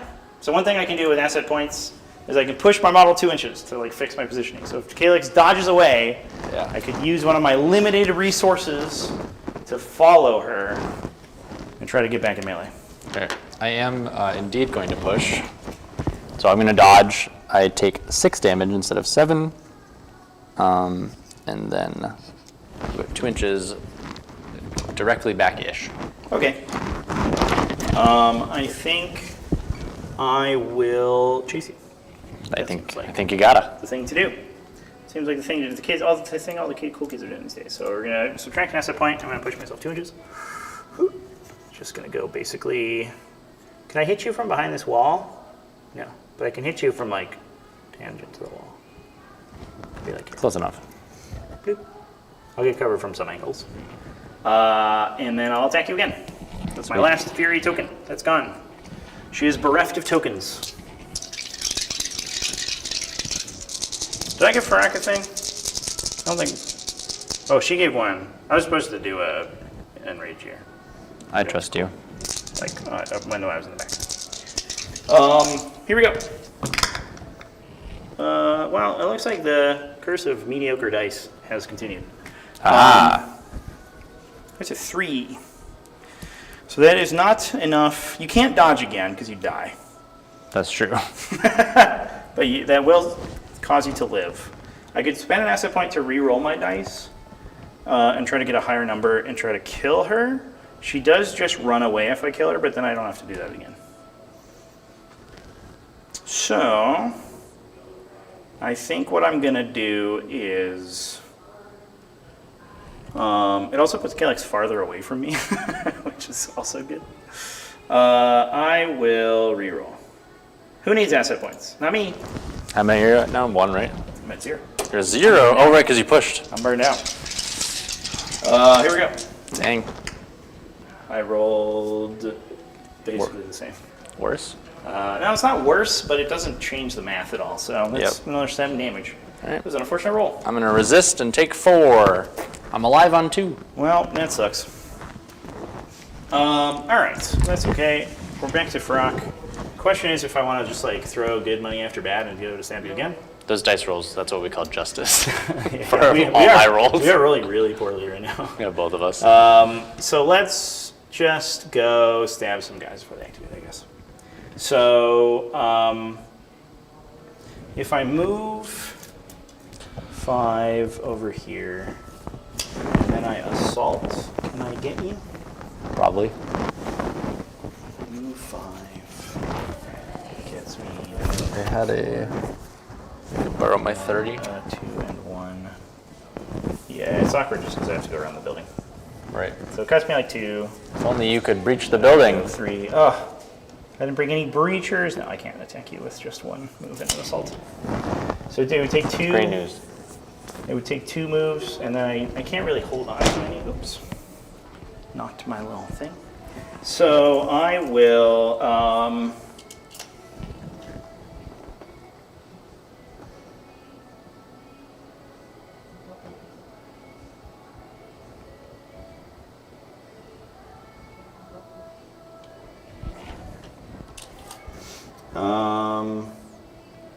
I think I'll go this way instead. Yeah, that seems fine. All right. And we're going to hope that that's the right call. And I don't know if it is, but we'll see. So I'm going to move, and 3. And then I'm going to move again. There's 1 move, here's 2 moves. So we have 1 action left. I just hit that guy again. With a furry token.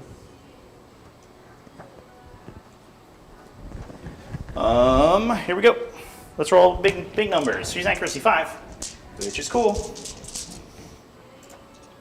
There we go. All right, good money coming back. So we have 2 4s and a 6 are my highest numbers. Ow. That is an 8 or higher against your evasion of 6. So I will get 12 damage with precise. So can't use armor. Ow. Boosh. Alberto. The big stab. I was practicing my stabbing. I'll take 12, I guess. I have 26 HP on all my units, except for Calyx. And so I am on 14. I'll do it again.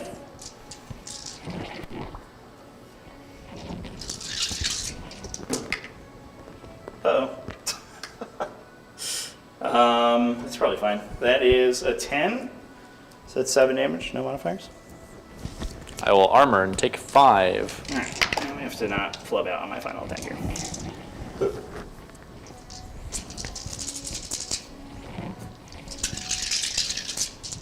It's okay, you can spend an asset point. Oh wait, or you can just roll really well. Here we go. We finally rolled a bunch of 5s and 6s. So it's a critical again for another 12. No, my Alberto, and I don't get an asset point. I did it. This is too far. I'm gonna hold that one. Yeah, I'm gonna stand on that. And I'll pass to you. All right, sweet. Evacuate person. Oh yeah. Right. So end of my turn because I killed an evacuator. I will replace them. I think I'll put them over here. The reason being, actually what we could do is put it in melee with Rock so that she's engaged, which is very funny. But the farthest, technically farthest position away from the zone is over here. However, the models that it's next to have already activated, so they can't You go get it. save an action, you sicko. Yeah, I'm holding it. So Frank has an ability. She can countercharge on my opponent's turn if they move within 3 inches of her. So if Zach comes to attack her, she can move and then attack. So she can be very difficult to pin down. Unless you shoot her with a gun, which you wouldn't do. There's no way. You are too nice. True.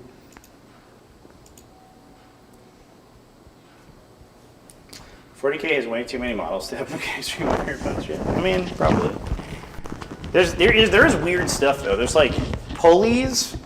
There's like grapples and pulleys, and the way that they represent them mechanically in 40K is they give you a bonus to charge rather than pulling something. They pull you to it, I guess. Mm-hmm. Which is a little funny, but it is what it is. What can you do?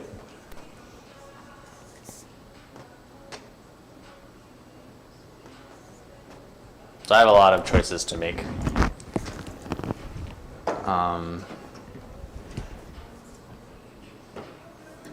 Killing Frog's probably the correct choice. It's not going to be particularly easy though. I'm trying to make it hard. That you do.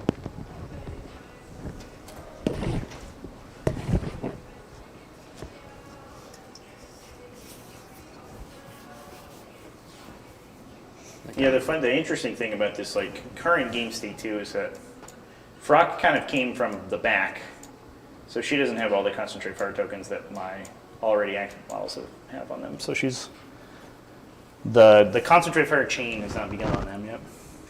Yeah, it's tough. You just have the Dream Speaker? Yeah, literally just Dream Speaker. Okay. That makes it a little easier. Well, Yeah, we if you don't have a kill choice. these two, you do kind of like cuck me on scenario because I won't have anyone guarding this objective. Yeah. But it's probably a lot of work because you didn't do any damage to your shooting, which was No. Yes. Awkward, And they're weird. both going to be like in cover and stuff. yeah. All right. So we have no choices to make an officer. We're activating the other guy. The remaining officer.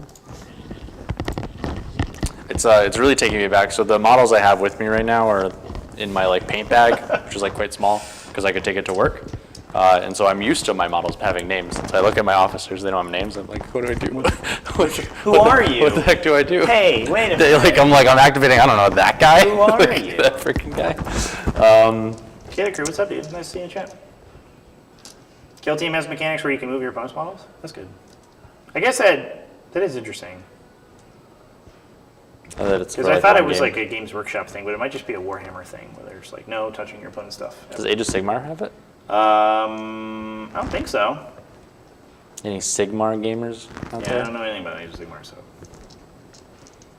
I know not seeing. I mean, I can get 2 concentrated fire tokens on you. That's Rejoinder's 3 inches. Never enough. 3 inches. And then I get to assault you on your turn. It's true. Alright, so first things first, I only have 2 people that I want to order, and so we're going to tactical reposition, and we're going to walk these guys back so that they're a little bit harder to kill. Oh my god. I am obliterating the... My game state, no! I know. I'm so sorry, chat. Ugh. These are a little bit taller than I think they are because of this. Yeah. So I keep like They do look a little funny. I keep knocking the tops of them. Dwarf that punches a guy back, the other is the double fist wrecking crew. Whose enemies can sell each time he punches. Huh.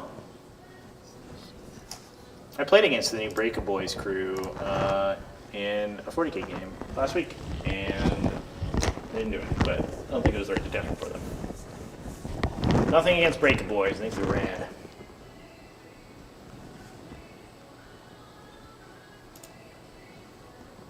And then It's interesting there's only 2 though. You'd think that like, I don't know, like Reavers would do something like that. we're gonna activate the That's what they do in Space Marine. Oh, I Breacher. guess they pull themselves damage instead of people in Space Marine too. Although different.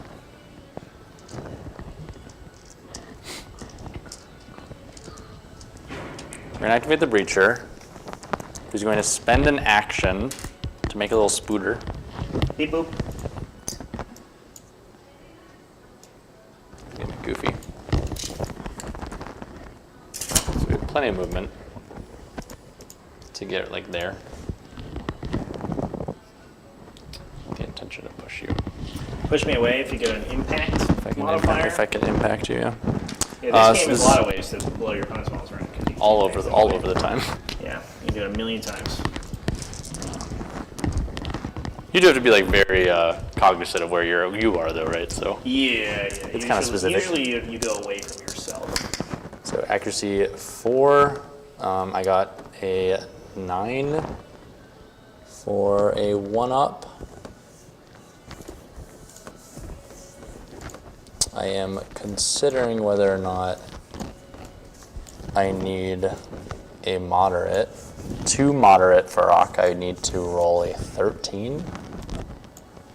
The boom spooter. I feel like I have a lot of asset points. You do And I have. feel like getting you concussed is probably really important. It's the only opportunity I'm gonna have to like get a debuff like that on you. Yep. So maybe re-roll. So I spend an asset point to re-roll the entire, oh my god. How many you got? Ugh. I'm gonna spend a, So that puts you to. You're at 4, and then you were down to 3, and now you're 2. I'm down to 2, yeah, because like I have to. So you can add a D3 to the result Yeah. if you want it. Because that just like straight up misses, right? It does, yeah. That was a very. We're rolling so badly. Yeah, it's insane. It's nuts. Who has cursed us? Who has done something? Honestly, actually, put magic? back at 3. I'm over it. Yeah, just like take the. I don't care enough for the suppression and the 2 damage or whatever it's gonna do. 1 damage. Right. I All did right. already take 3 from a Spiderbot, earlier. you did not do your job. We did breach this building though. Get that breach token out there. That's true. Get that breach token. Let's go. We be breaching and we be storming over here today. That's true. Let's do it. Our namesake, we've done it. Okay, so the Breacher, other than making spider bots, the cool ability he has an ability called Point Blank. So they have like these automatic shotguns, and if I am within 4 inches of the model that I'm shooting, I get +1 accuracy. So I need to end my move outside of 3 inches so that I cannot get rejoindered, but I am going to storm. And we actually, yeah, so we're doing this. So I am within 4, can I get? I really don't think, I actually think I can. That's still within 4. All right. So you're not going to get cover. You are going to have engagement, though. So engagement is -1 accuracy. Point blank gives +1 accuracy. So I'm going to be a net 0. So I'm accuracy 3. Sick. Let's go. Against Ferox 8, which is brutal. I rolled a 9, but luckily the breachers hit on 9. Or hit on 1, right? Or 1, rather, Yeah. sorry. They hit because I rolled a 9. So Boom. I got a 1 for 6 damage. 6. 6. Enjoy it. No modifiers, huh? No modifiers.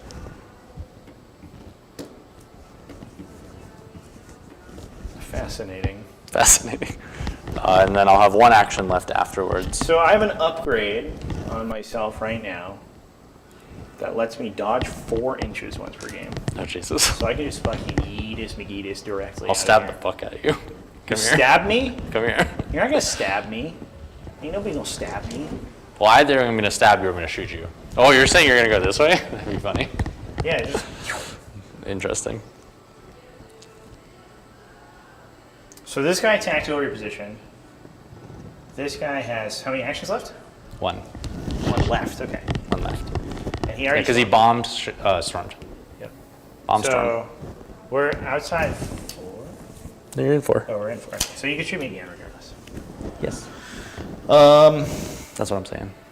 That's what you're saying. But what I'm saying is that that's lame. It's a lame thing you said. I'll just dodge. So Alright. that's 5. I'll take 4. But not a super dodge? No, I'll just do normal dodge. Alright. And I'm just going to go back and melee with that guy. Whoop. This little man. This man here who's a real man. You've been in melee. You didn't leave it. Oh. Oh, yeah, because you didn't push me. Yeah. Just kidding. If you push You me, can, you can still dodge if you'd like. I will still dodge. At least I'm outside point blank at that point. Yeah, that's probably I worth think it. that's probably good. Cool. Cool beans. All right. I'm going to shoot you again. So you're engaged and obscured. So I'm going to be accuracy 2. Accuracy 1? Question mark? 1? Because I don't have point blank? Yeah. Ew. That's not, you can't hit that. Yeah, I cannot. That's impossible. There are impossible shots in this game. You can still take them in order to get like concentrated fire tokens, but it can be mathematically impossible to hit. It can also, in some cases, be mathematically impossible to miss, but that's very rare. I'm going to shoot Kairos. Cool. At accuracy 3 base, plus 2. 2 concentrated fire, drop the highest. Look at that. Look at that gunshot right there. Because you're in cover. What has happened to us? This is wild. Chad, This is lift wild. this I hit you. curse I thing. do hit you. All right. Or do you hit me? I do. No. Oh, yeah. Don't. I do not. Yeah, I do not. So Kairos is invisible. Which we have a very cool piece of art that shows their fields isn't working, which is awesome. Kairos is invisible, so the first time you hit him, you just find him. You find out where he's at, and he actually just teleports away. So he's actually 3 inches farther back than where he thought he was, which I think is going to be That'll be his last. awkwardly. If I go directly back, you just shoot me out in the open. That's true. Which does make me a little bit sad because I'm going to have a trillion tokens on myself. So I think I'm going to put myself in the cover over here. Boop. Boop. Look at all these fucking tokens on me. What's Kairos' max HP? 24? 24. Yeah, He's in a little danger right now. that's true. There's Kairos' card. So he is behind cover right now, but Zach's getting +3 dice to attack him. And the rifleman, who is probably about to activate, who is standing right here, and that guy, has, for 1 action, he can ignore cover. I did place that smoke grenade in front of him, which is a little black token. So he can't see through that. He has to move to get inside it to actually be able to see through. But if he does that and then he ignores cover, he's actually going to probably drill me for a ton of damage, which I'm a little worried about. But at least if I am behind the terrain, I'm in cover, so Zach has to spend an action to do that. Otherwise, it won't be very good. All right. I think this is also kind of sending it, Not a cleric? but Unacceptable. He said but.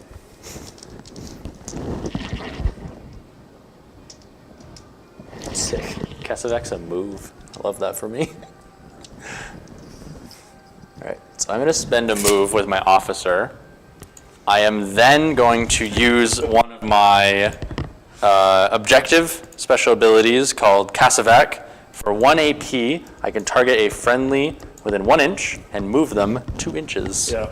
So each objective, in addition to telling you how you score and placing your mission elements, also gives you tactical assets. So the things that we spend asset points on, like rerolling or pushing our guys, are called tactical assets. You get 1 to 2 unique ones based on your objective. So this mission, Zank's mission, is all about moving the VIPs to their, I think this guy got shifted. Speaking of VIPs, he should be basically the thing. Is all about like moving the VIPs around and moving your models around. So Zach's one can let your guys pick each other up and shift them around. Mine can muck with Zach's communication systems so that they become less effective, which I don't use very often. In this case, it might end up being good here because you are about to be all up in my grill. So I can like broadcast distortion signals from my objectives basically and suppress everyone around them to make them slower. Which doesn't come out too often, but typically the defender has much more powerful tactical assets than the attacker. Because the attacker gets to go first, which is a big deal, as we can see, due to the fact that I'm running around and doing stuff. And so here's the tech. I am then going to spend another asset point, so I'm going to go down to 1 to push. Yep. So normally you can only do the it's called Adrenaline Rush is the asset point to push. You can only do that once on each model, each round. But the Kasavak is a different thing. Then I'm going to activate Rapid Fire. Oh, shit. And then I'm going to Storm to get within 4 of you and benefit from the point blank. Oh, the combo! We've assembled the combo. Poor Kairos. Smells like getting murdered here. So one of the abilities the Breachers have is called Coordinate Point Blank, and so that point blank ability that they benefit from, if the officer who orders them gives that ability to other infantry they order. And so my little rifleman here has point blank. And that's very important because it means I'm going to be getting an extra accuracy. So I'm going to be rolling accuracy 7 on 4 attacks. That's a lot. That's a lot. I will be dropping the highest, but 7 accuracy is just a lot of accuracy. I'm hoping 4 attacks is enough to down Kairos because you don't have dodge. I So don't. I think there's a relatively good chance. Token. I I think a relatively good chance, right? Targeted, yeah. All right. What So are the chances of me going to Worlds like in November? I don't know. I'd say there are 2. There's 2. It's either I do or I don't. So 50-50. If they give me a spot to stream, 100%. But they ghosted me this year, so I don't know, man. moderate for 8 damage. I only can resist, so I'll do that. All right, fair I'll enough. take 4. 1, 2. That's attack 3, number 4. 1. Rapid fire, attack number 2. I'm just gonna roll 6 of these. This rifleman's gonna be shooting me 6 times. 4 times. 4 times, sorry. It would be 6 if he was a because he has to spend 1 action to turn on the ability. So he has 3 actions and 1 to use the ability to double his attack. So then each other one turns into 2, so he'll get 4. 4 damage. I'll take 2. All right, All right, we continue to roll that. attack number 3. Well, the first one was looking nice. That one's okay. So 14 minus 7, 7 up, 8 damage. 8. I'll take 4. Actually, I'm going to spend my last asset point to roll a d3, so take 10 precise. Yeah, so you can add D3 to the result, which will then change the thing. So I, instead of taking 4, would take 6. I would take 6 more. Yep. And then we're really hoping we can roll well in this last attack. If you roll a critical, I die. I didn't, Sick. and I'm out of asset points. Yeah, we're I literally needed 1 more. I needed 1 more 5. I rolled 3 4s. I don't know how that feels. One of I've those never rolled things. poorly in my life. Yeah, unfortunate. So take 8. I will take 4 instead. How's that? Yeah, I'm at 4. that makes sense. Hey, So you're if fine. I had You're crit fine. Kairos, he would die. I would say that was a decent play, in my opinion. And unluckily for you, Kairos is going to get another concentrated fire token. I'm out of them. Yeah. Thank you. I'm out. Often he just bends through all of them. I'm Usually out things of them. die before they get DP tokens on them. Yeah. I am not within range. So we're going to I would like to make it to World's Kid Crew, but it's storm. it's up to them. It's tough for me. I can't get to events that I'm not working at, generally speaking. So if I don't get a spot to stream, then it would be tough for me to go. Is accuracy 8 fire team leader? Let's go. I needed to borrow a die. It was bad. Take your die back. I don't want it. Get rid of the 6 for cover. For a total of another 14. That is wild. You still die though. I so still take die. 8. I only have 4, so I Yeah. can't possibly survive. Take 8 and die, but it's an insult to injury. I don't believe I get an asset point here. It's 3 inches. Or is it 6? I'm Is it not 6 on the within attack 3. one? I can't remember something. I have it. Mine's No, it's 6. You get an asset Okay, point. so I guess. Yay! So because a unit died within 6 inches of my center element, I get an asset point. So that's another one of the, like we were talking about, it's a bit of a comeback. Oh, those are yours. This is mine.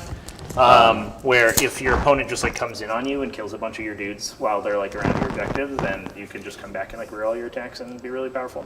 I'm then going to move and turn your button off. Take that back. Yeah. Yeah. I don't like that.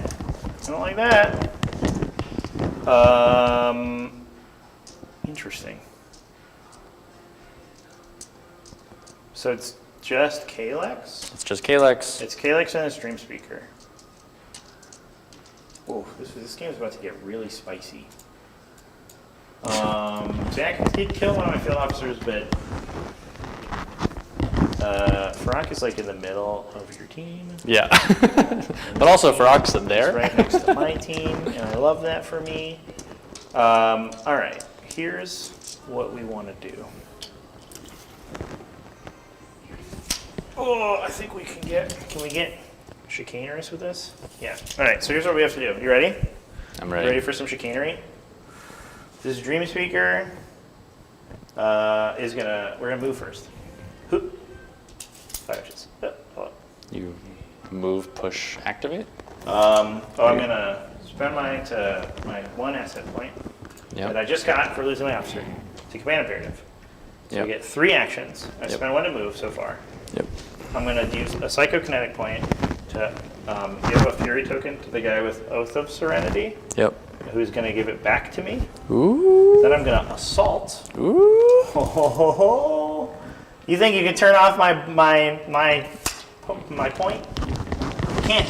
It's mine. You didn't even need to command imperative for that to work. But I have to interact. But you'd still have 1 action. Because you can assault with the fury. So what I have to do is move here, because then I get the guard on both. For this to work, I needed all the things. I understand. I'm gonna stab you with a big spear, Alright. a whispering spear. Evasion 6. Try that. This is nuts. It is funny because we're both doing it. Yeah. We're really so bad. 6, 7 damage. No modifiers.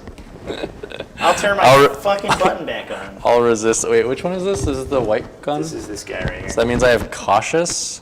That does nothing for me, unfortunately. Give me my objective back, you silly goober. And I will take 4 damage. Hey, how we doing?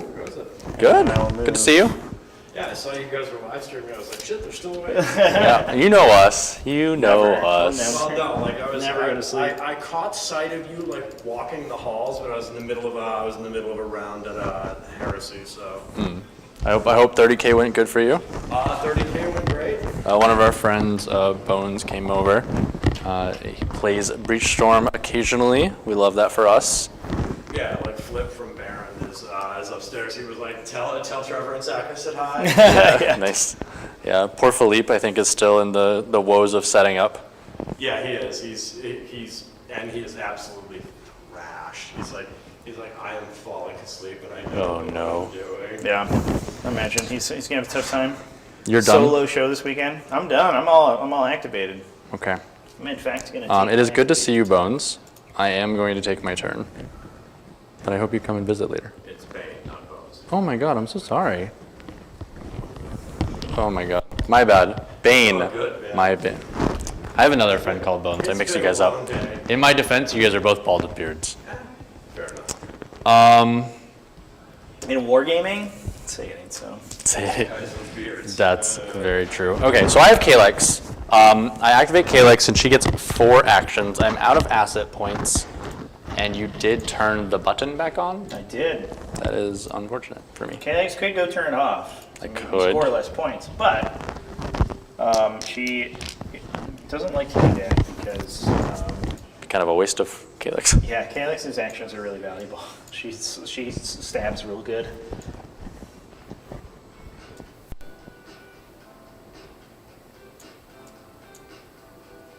So Kalex has an ability on her weapon, on all her weapons, which we'll probably come to after she begins attacking me, called Assassinate, where she, whatever the result of her dice roll is, essentially, after you subtract your target's evade, adds to the damage. So she not only gets, she basically only gets extra attack modifiers on her higher, knocked down my microphone. Her attacks improve but with attack modifiers as she rolls higher, but basically the raw result of the dice roll is buffs her damage. So she can get kind of crazy if she spikes damage with the dice, which she won't do because We've been rolling what like we've trash. been doing this game. But she can kind of go insane.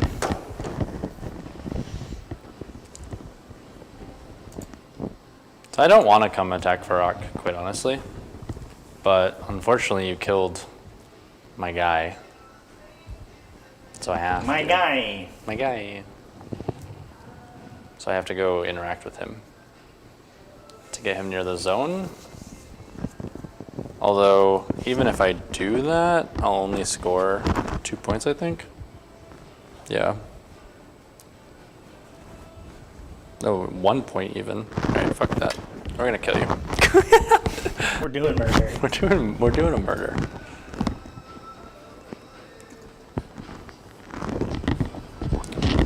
We're gonna remove this. Goodbye, building. I think we're gonna take advantage of the fact that it's a breach.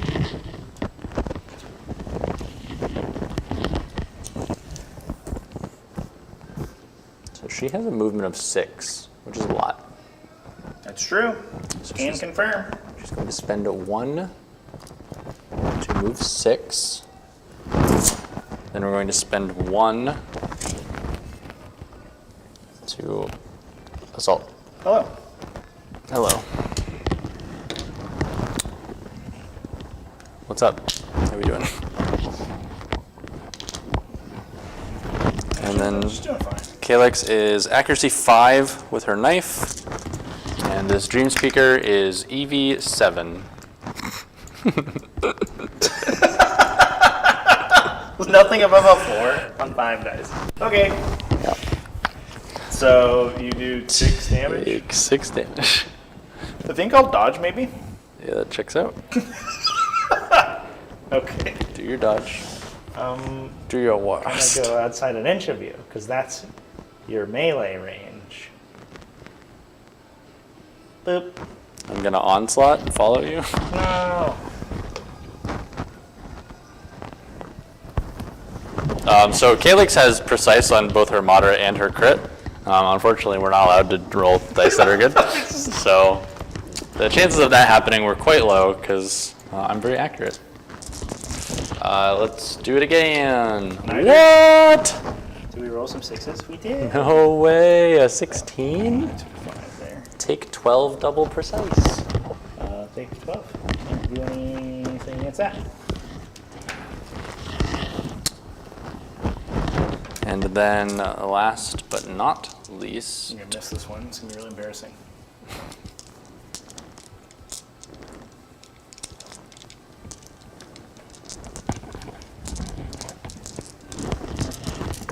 we attack again and die. Right? Sure do. 11 damage, double. I only have 5. Great. That will do me. I do get an asset point. Well, good for you. Well, la-dee-da. Yeah. But I keep the objective, right? Because You do, yeah. Unfortunately, I needed the extra. I was hoping to do both, but If you had some asset points to reroll. I know. Or add D3. It's a good thing we have that as a comeback mechanic, because we fucking need it. Holy shit. The asset points? Or Asset points, yeah. Apparently. Yeah. What the showcase is this game doesn't do anything with that asset points, unfortunately. Oh, man. It's not normally like this, I swear. Cool. Should we put this thing back? Yeah. You want to move your token? That's not the one that goes there, but yeah. Oh, yeah, you're right. Holy shit. Boom. Look at how cinematic it is. Oh But you guys can kind of see how good Breach does. Being able to cut corners on buildings is pretty good. Sick. That was a sick move. Particularly for Calyx, because Yeah, she's fast move moved stuff is much she's better. moved 6, so it gains her a lot of extra movement. That's the whole turn, I guess. Yeah. So I hold my 2 objectives, and I interacted with this one. So interacting gives me 1 point, and holding each one gives me 1 point. But I don't get a point for guarding them because you killed theirs. Yep. And you get 1 for having the dude by the zone. I literally get 1. Ooh, we Yeah. could maybe win. You could maybe win. How many did you score? You scored 3 I'm total? at 7. Yeah. So the goal is to get to 10 and have more than the opponent. I am I out of the want- running from winning this round because I can score Right. up to a maximum of 4. Right. So all Trevor has to do is get to 10 and then he wins. All I have to do is score 10 points. But I have to do that while Calyx is literally on my back line right now. That's true. I guess we sort of base traded because I'm also like kind of up. No, we super base traded. What game? All right, so these tokens will expire. Ooh, that goes away. This thing goes away. The smoke bomb is going to disappear as soon as I activate. That robot's not there. That's gone. This thing is technically active until I I moved the evac folk. Yep. after the scoring is calculated. Yep. What's Calyx at right now? Run away. 1 or something? 2. 2? What? That's why. Impossible to make any movement in this little area without bumping 7 buildings. That's true. Somebody put a bunch of buildings together. Who did that? I did it. Actually, you put 2 of them. I know. So Yeah, no, it's my fault. Yeah, I started the city builder, but I did not finish it. All right, so we have to go with Farrak. True. Calyx is problematic, and I don't know what to do about that. I'm all the way over there. What could I do? Speaker's dead. This room speaker should have spent 1 PKP because I used 1 last turn. All Farrak has to do is kill people. All Farrak has to do is murder, which she is good at. But she has to murder with no Fury tokens because... Which she's not good at. Which she's less good at. I didn't get a Fury token over here tonight. Oh, I probably did. Oh, yeah, sure. Nope. He is with us right now. Just kidding. Get I don't wrecked. get any Fury tokens. Get wrecked. That move was cool though, right? The thing with the assaults and give myself Fury. It was cool. It was cool. Yeah, it was cool. You turned your button back on. I got my butt. You're threatening the ability to win right now. I'm trying to win. I'm trying my best. I'm doing my damnedest. You would have scored 2 less points. That's true. Yeah. All right, so Farrak goes. She gets all this and also all this. Another interesting thing that happens is that if you have, it's probably not going to come into play right now, but if you have a bunch of officers left and you've sent your infantry to be killed, as you should, because they're just goons, then you probably have a bunch of orders to spend on asset points. So your officer activations at the end of the game get really wild. Start re-rolling a bunch of stuff. All right, Farrak is going to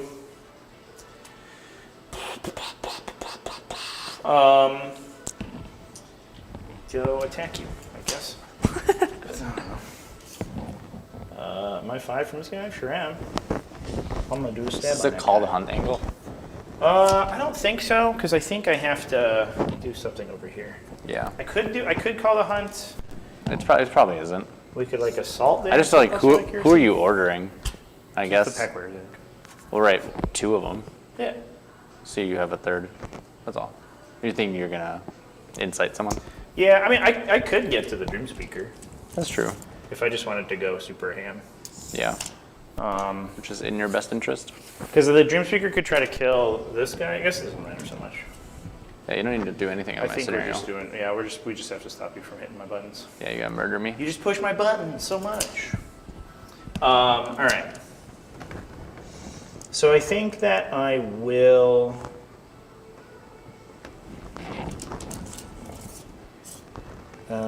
I will.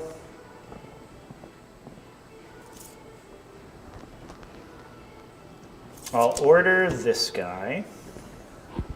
So he'll get 2. Three actions. We're gonna spend 1, I think, to just shoot Kalex. So I have 2 left. No, don't shoot me. So there's no terrain in the way No. that gets cover. No! I just have to not roll fucking dog shit. And then she goes away. I've done it. I have rolled a hit. Take at least 4 damage All right, with your 2 remaining hit points. fair enough. It's unfortunate, but So Kalex's ability is that she gets to place 3 inches away, which she's destroyed. She only has 12 hit points, which is the lowest in the game, I think. But she then regenerates the hit points and places away the first time she's killed. So she's extremely difficult to pin down, is the idea. just gonna go here. Cover. I think that's probably actually like the best. That does make sense. Get away from Farok. Get away from Farok. I will. I think I will assault. This way. We'll go over here. This is a crazy game. And stab the fire team leader. Ow. F that guy. I just miss. I need a 2. Your evasion 6 and I roll a 7. And 4 nice shot blows. Why are our dice like this? I will attack again, I guess. So good. It's so funny. We rolled slightly better. We got You a hit me? moderate hit on you. Ooh. So that's at least 10 damage. All right. But the fire team leaders have resist, so he's probably not going to take that much. And that is the white-gunned officer. Those are wild. I love it. It's because I'm using different. You said 10, right? So I resist take 5? Yep. All right. I will. Maybe I do call the hunt here.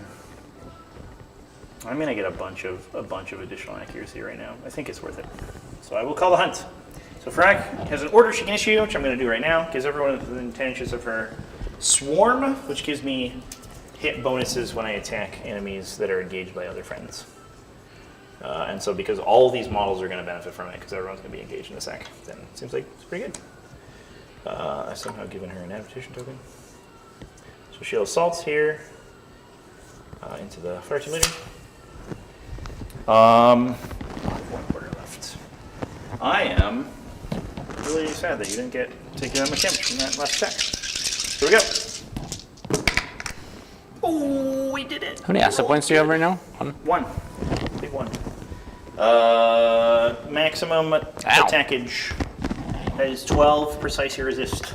My good fire team leader. I will armor. Take 10. Yep. I'll thank you again.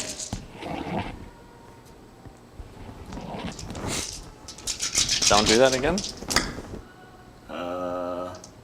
I did. Okay. Sorry. All right, well, I'm dead. Am I within 3? No? It's actually kind of close. What did I hit him with earlier? I don't remember. Oh, okay. I took 4 from something. All Exactly 4. You moderated me with like a range attack or something? I don't remember. He had 4 damage on him All right. for some reason. Someone clip it. Clip show. I have an action left that I could just hold on to. which I kind of am into. Yeah, and then I'll order this guy. Hill Assault.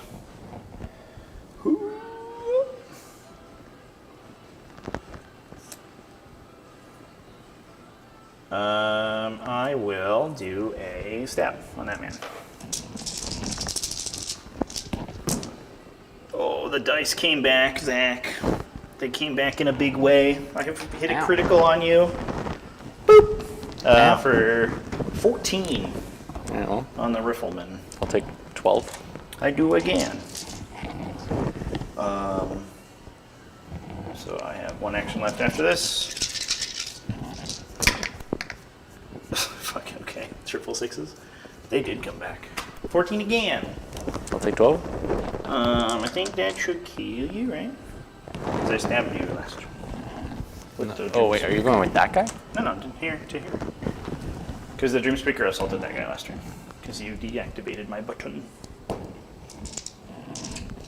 Oh, is that where that damage came from? Yep. Alright. So the fire team Officer leader is is still alive on 4. because my dude missed him. I'd hit. I would have killed you. And then this guy's dead. Yep. And I've got one left. He's on 4. He's on 4. If I hit him with a gunshot, Moderate. if I moderate, then he would be. Accuracy 2. Moderate on accuracy 2. I just need an 11. Just need an 11 on 2 That's dice. 1 in 12. 1 in 12 chance I kill you? That's basically guaranteed. Or Farrak does it essentially automatically. That's And you just get to shoot somebody you else. just spend. Actually, I think what we do, I think we interact with this. So I get my interact point. Oh, sneaky. Just make sure I have that, so I'm up to 8. And then Farrak stabs that man. All right, just miss. Miss if there's anything forgot. if there's anything just in the I world. forgot to miss. No. Well, Alright, we have killed several models. But I did have to spend that I almost had that guy back. You tease. I thought I was going to hold a rejoinder. I was so excited. All right, cool. That's my turn. So I've activated these 3 models. 1, 2, 3. Zach is down to 4. All right, so I activate my fire team leader. Models. The only hope I have is to make it so that Trevor can't score to 10, which will be very hard. But that's what we got to do. Trying. It's the only way. It's like rolling a 6-inch charge, basically impossible. Dude. My whole life. It's like 6-inch deep striking with a Bloodthirster and then doing anything. Accomplishing anything at all.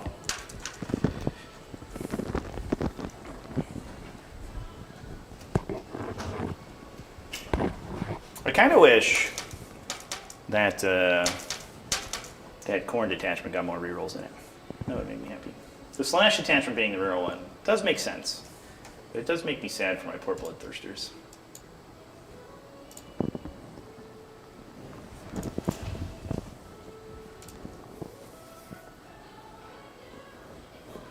How's it going, chat? What are y'all doing? Y'all having a good time? Remove every reroll from 40k. Go fuck yourself, Bark Zombie. Every reroll? Never do that. All of them? I've been greatly enjoying playing Space Marines where I just reroll literally every dice roll. It's been nice to only get fucked by my opponent's dice and not my own. I'm like, what am I? I'm like 15 games in with Space Marines, I think, in the December update, and like, I think 0 of them I can attribute. I can like blame dice. It's either like weird matchup stuff or like the game gets decided by like matchups or by my like me being bad.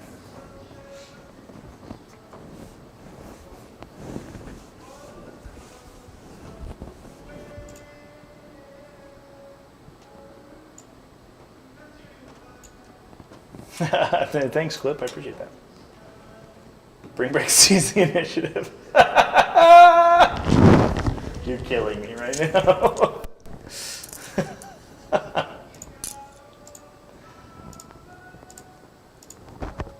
So fucking stupid. I remember, so I'm like a degenerate, and every time Space Marines are broken, I play them because otherwise I'll just be playing against Space Marines, which suck. And so in 8th edition, when Space Marines were broken, I bought a Space Marine army, and I remember Ultramarines had a stratagem to redeploy. It was expensive, it was like 2 CP, but it was after the roll to go first. You could redeploy like up to 3 units. And I seized the initiative on this poor guy. He like set up to go first, and I 6'd him, and then redeployed my whole army in the front of my deployment zone. It's like, I'm sorry, man. And then fucking killed like 60% of his army on turn 1. The game was really broken. What a real dumb game 40k, 8th edition 40k was. So I attack repositioned with my fire team leader. Now I'm going to order my That moves everybody within 8 inches of him. breacher, who attack reposition to be in base-to-base contact with this building so that they do not suffer any penalties to shoot at that dream speaker. Yeah. Then we're going to take a shot. Accuracy 3. I just have to hear. Ooh, Okay. Wow. I don't have shots right now. a 14 on 3 dice. Whoa. Wild. Whoa. Moderate you for 9 damage Yeah. Impact. and an impact. That was a good roll. We finally found one. Yeah. And you move wanna 2 impact it? inches directly away from me. Yep. I'm out of here. See ya. You. And then I'm going to walk and turn the button off. How fucking dare you? I know, it's very Did you rude of see me. how much work I just went through to get that button back? Take that. Ow. Take that and get that out of here. And also your smoke. Get your smoke out of Yeah, here. we can, let's play through it again. Sorry. It rolled further than I thought. My whole collection has just fallen on the ground. And then it's back to the fire team leader, who is then, also, you take a concentrated fire dream speaker, I will. and then I'm going to activate this rifleman.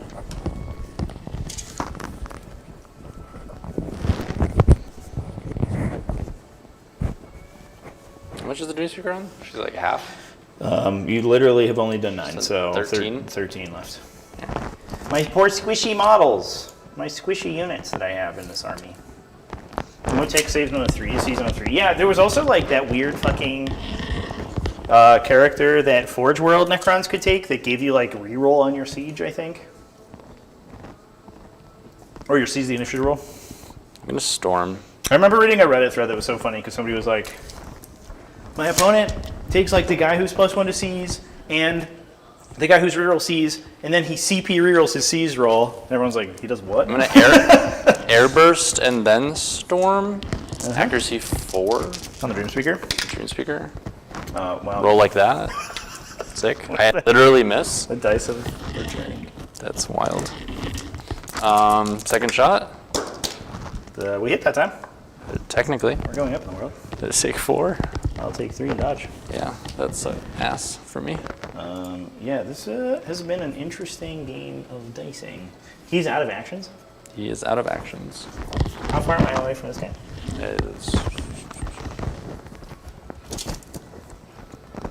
12, 11 and a half. 11 and a half. Shout out Richmond Open.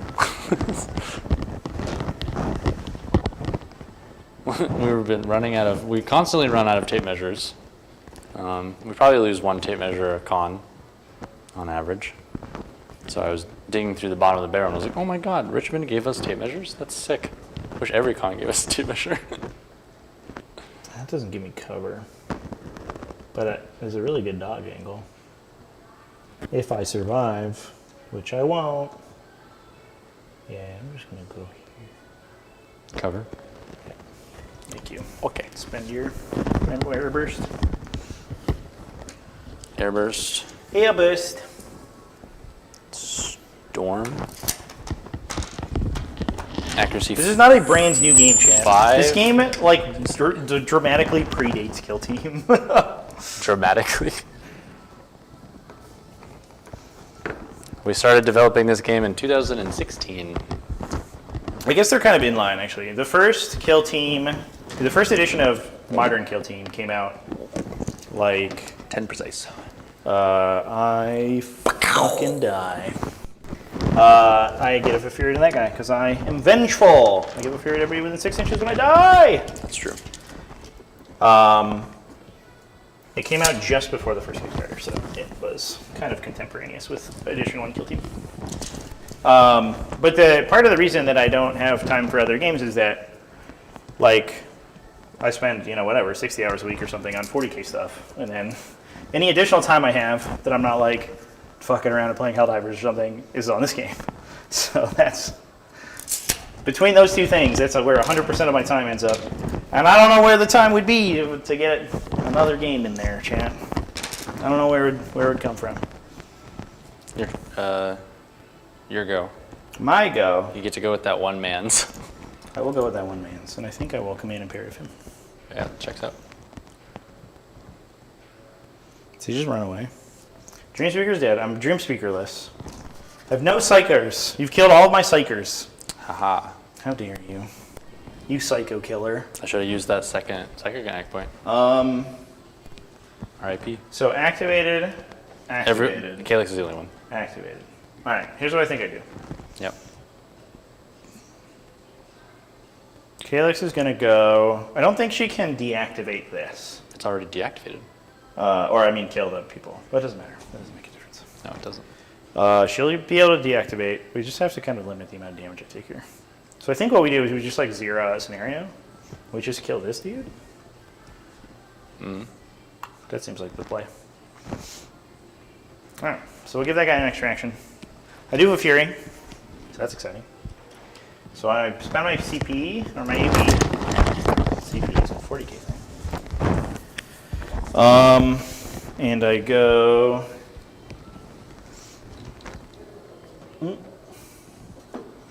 I'm gonna go... It's not looking good for me. I do? Yeah, I'm in a good spot here. You're not making it easy, but I'm in a good spot. We are... Outside 7. Outside 7! No! Correct. Alright, so I'll move... 7's the sweet spot, chat, because you can 3-inch storm and then 3-inch assault with a 1-inch melee. So you get like 2 attacks, 6 inches of movement, 2 actions, very efficient. Move and assault with my Fury token. Yep. Let's see what I roll. I mean, is there a world where this doesn't die in 3 melee attacks? Well, you dodge, so... You're gonna be you're just gonna roll 16 each time. It's fine. Oh yeah, I'm gonna roll infinite damage. Okay, you know what? You're right. I don't have precise though, so it's 14. Yeah, I'll take 13. Wow. I guess I should have spent the Fury here, I think, actually. I probably should have saved it, but that's okay. Maybe I just shoot Outside you. 1. Do I just shoot you here? Yes. Yeah. You killed me on average. Two shots, you need to glance, right? Yeah. So Yeah. it matters. Fucking what the hell, dude? The triple six. Wait, tiny table flip. Fuck. All right. So that kills the non-combatant in the zone, because I love doing war crimes. I'm probably going to activate immediately, so I will... You know the biggest tragedy of all this is? Calyx has like the movement and the actions, but cannot interact with. It's true. So I can't turn the button off and get him into the zone. Yeah, oh, I'm It's aware. an absolute tragedy. Oh, I'm aware. So 2 things I could do with this movement. I could come further into you. I could shoot for damage, but I probably don't do anything. I could come further into you, and then my activation next turn is much better. Yep. Or I could run away, which doesn't really feel like it's really that useful. He's already gone, right? Yes. So, yeah, you literally just said Calyx. Yeah, so I will... I'll for honor, I guess. I don't know. Fair. Hello. That's my turn. Sad that they don't. I'm watching all these scientists get killed and I'm getting no AP points for them. I know. That's it. Could you imagine? That'd be so busted. If you got acid points for your your infinite supply of non-combatants. Yeah. Speaking of which, that guy comes back. Yes, he does. And he's gonna come back, I guess, over here. I assume Do your worst. Yeah. you don't want to put him in a weird spot. Actually, it's maybe not the end of the world if we put him over there.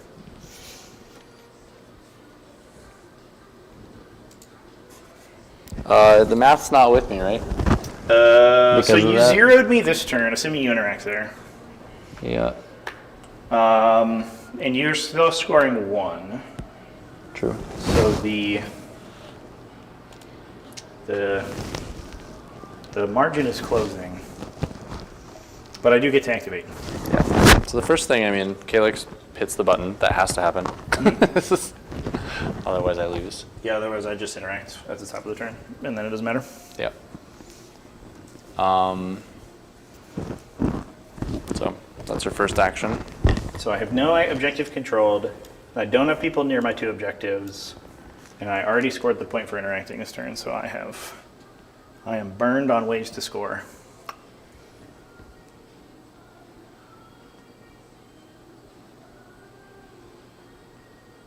These guys are both full, aren't they? Yep. No. This guy took a shot. He took 7. Here's his card. Yeah. I don't know that killing him makes sense, though. Because Farok, I don't want to give Farok a Fury twice. Yeah.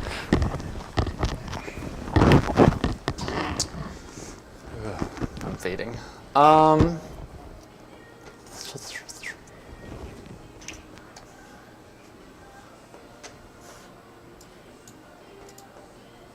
Do I just like go in and attack the fresh guy and get him like really low? Probably. Let's do that. So it's going to be 6-inch move. She is so fast. Hot damn. And then it's going to be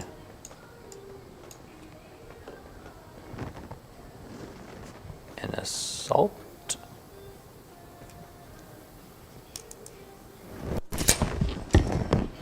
Sorry.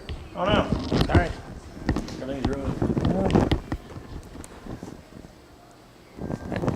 Move assault. Accuracy 5. We'll leave that there so we could just sit on that for a second. your roll versus mine. Your 3 dice 18 versus my 5 dice 10. Jesus Christ. Feels bad.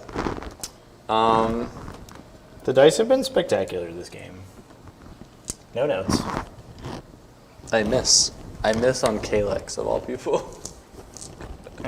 Last action. That's not supposed to happen. Okay, well, all right, we're back. So you've been. We're gonna end in a blaze of glory. Take a 14. Yep, I will. Yeah. And you know what's more? I will not dodge. So you die. I'm on 1. Oh, you're on 1, yeah. Yeah, I had 15 and you did 14. Yeah. So close. All right. All right. Go round. Good stuff. So you score 1 at the end, right? I do, yeah. Because you have a guy next to your thing. Everybody's turn on things, and I haven't been updating the round counter, but it is round 3. So It's round 4 now. Yep. And then 4, my guys walk. and then your old guys walk. Gonna walk over here. Sick. All right. And something like that. Cool. So the fire type meter was the last to go. So now it is Your turn. Frock. I think that she will just do a bunch of stabbing and then we see where we're at. I think that's the game plan. Word. 1, 2, 3, and 1, 2, 3. I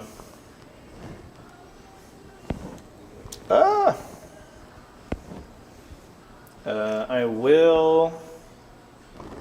I don't know if I'm going to do anything with that guy. So I will.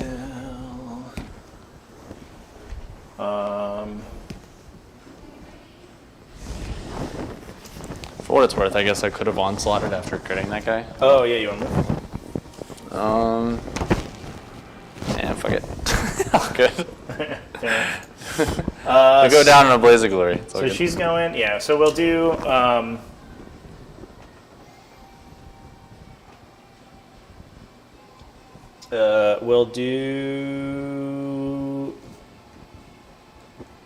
call the hunt, I guess.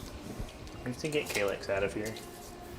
And then I will move and attack. Let's see what we get. Yeah. I rolled a bunch of 6s again. 12 precise, your resist. Snap. I'll dodge. And What? I'm alive on 1. Wild. I'll move just out of melee. You want to be inside this thing? Yeah. Cool. I like extra accuracy against range sticks. That does sound good. Wait, you said I precise? will- Yeah. 12 precise. I take it back. Move me back. I'm in a bulwark. And resistant takes 6. Oh shit. That's cool. That's an upgrade card. That is an upgrade card. I will. You're at 6.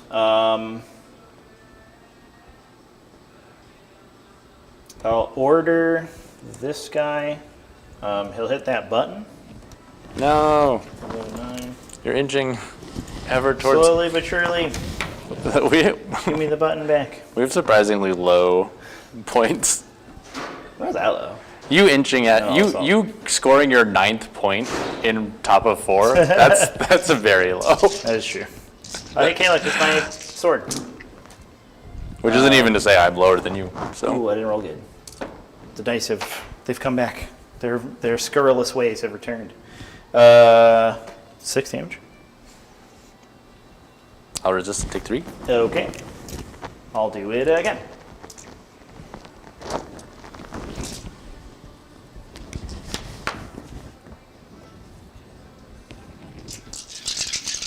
Should have won on Ferrac here. Only attacked 1 time. Yeah. 6 damage again. Yay! Exact these two. Exact seized. No big deal. He's out of actions. This we'll order this guy.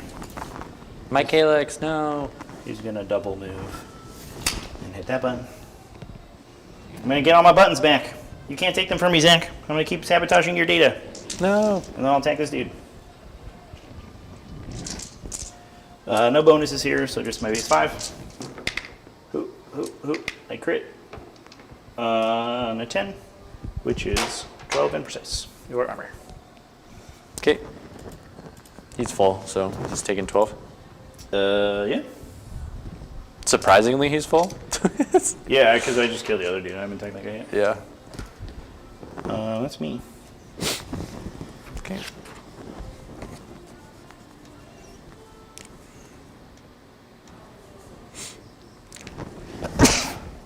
I'm out of orders. So, and you turned on that button, They're right? both active. They're both active. Yeah. So you could deactivate one, but I don't know if you can stop me scoring it to 11. I guess you could. You have to if you kill that guy. I have to deactivate both and kill that guy? So in order for me to not get 10, you'd have to deactivate both and kill that guy. Or no, in order for me not to get 11. And then you'd also have to score for yourself to Well, tie it. if I turn both buttons off and kill that guy, you stay at 9. If you turn Which is the both only- buttons off and kill that guy, I say at 9, that's correct. Which is... That seems difficult. I don't know if you'll and be I able to and do I that. have to stop that guy from replacing him. Right. Good game. Yeah, so I think that what will happen, you could, like this is, you can turn that off easily. Right. And then you might be able to finagle a kill on this guy. Well, actually, it's really easy because he has 1 hit point left, so you can kill him really easily. So, but then I would only get, so I'd get 1. And then from there, can you get 4? I can get 4.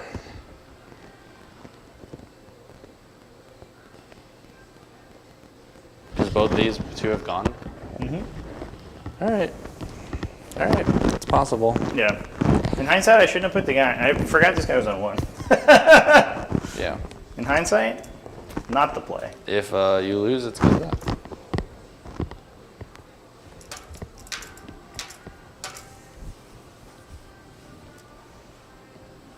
All right, well, boom.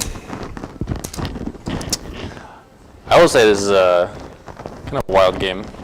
I mean, Despite the dice, it's that is typically how these games go. that's true. We do kind of say that a lot to each other. Yeah. Whoa, It's like, it's whoa. crazy how close this game was. Like, yeah, it's weird that that happens every time we play. It's almost like this game's really balanced. Perfect balance, no nuts. Perfect balance, no notes. Just better dice, please. We not have to burn like 8 acid points worth of rerolls to get average dice on the first round and then still miss. All right, 1 move.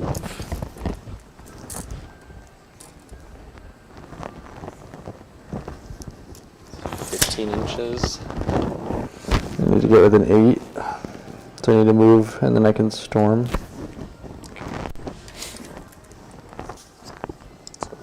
1 move.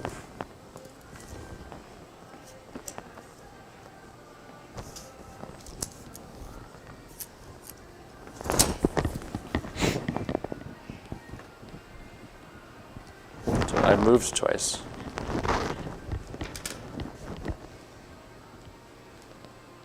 He's on full, right? Mm-hmm.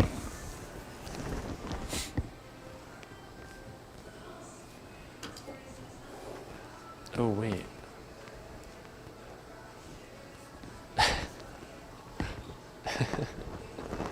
You right over there? Yeah. This is gonna be very funny. I'm ready. I'm ready. Hit me with it. Okay.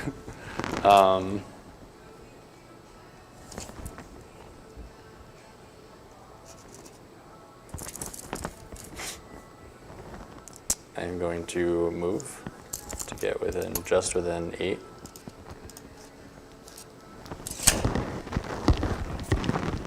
Then I'm going to order the breacher, who's going to turn the button off. Mm-hmm.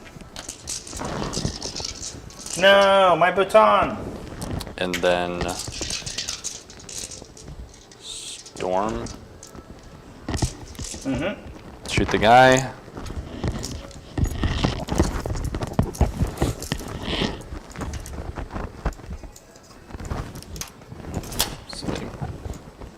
It's probably actually something like that because I have to go around you. You just can't enter that in entrance. Oh, right. You might need to go. I don't know if it makes a huge difference. That'd be obscured. You could also. Could you go this way? Oh, yeah, can I just Okay, you just hop over that thing. Yeah. Yeah, okay. We got Yeah, there. the terminals, you just can't end on them. They do give cover, but you can walk over them. You guys can vault over. Blammo! I hit. Die. He's dead. You impact me? They hit on 1. I impact you. Okay, so just this guy. I'll just oath the serenity to Farrak. Okay. Boom! So if the Fury is back. And I will gain an asset point for my guy dying next to my thing.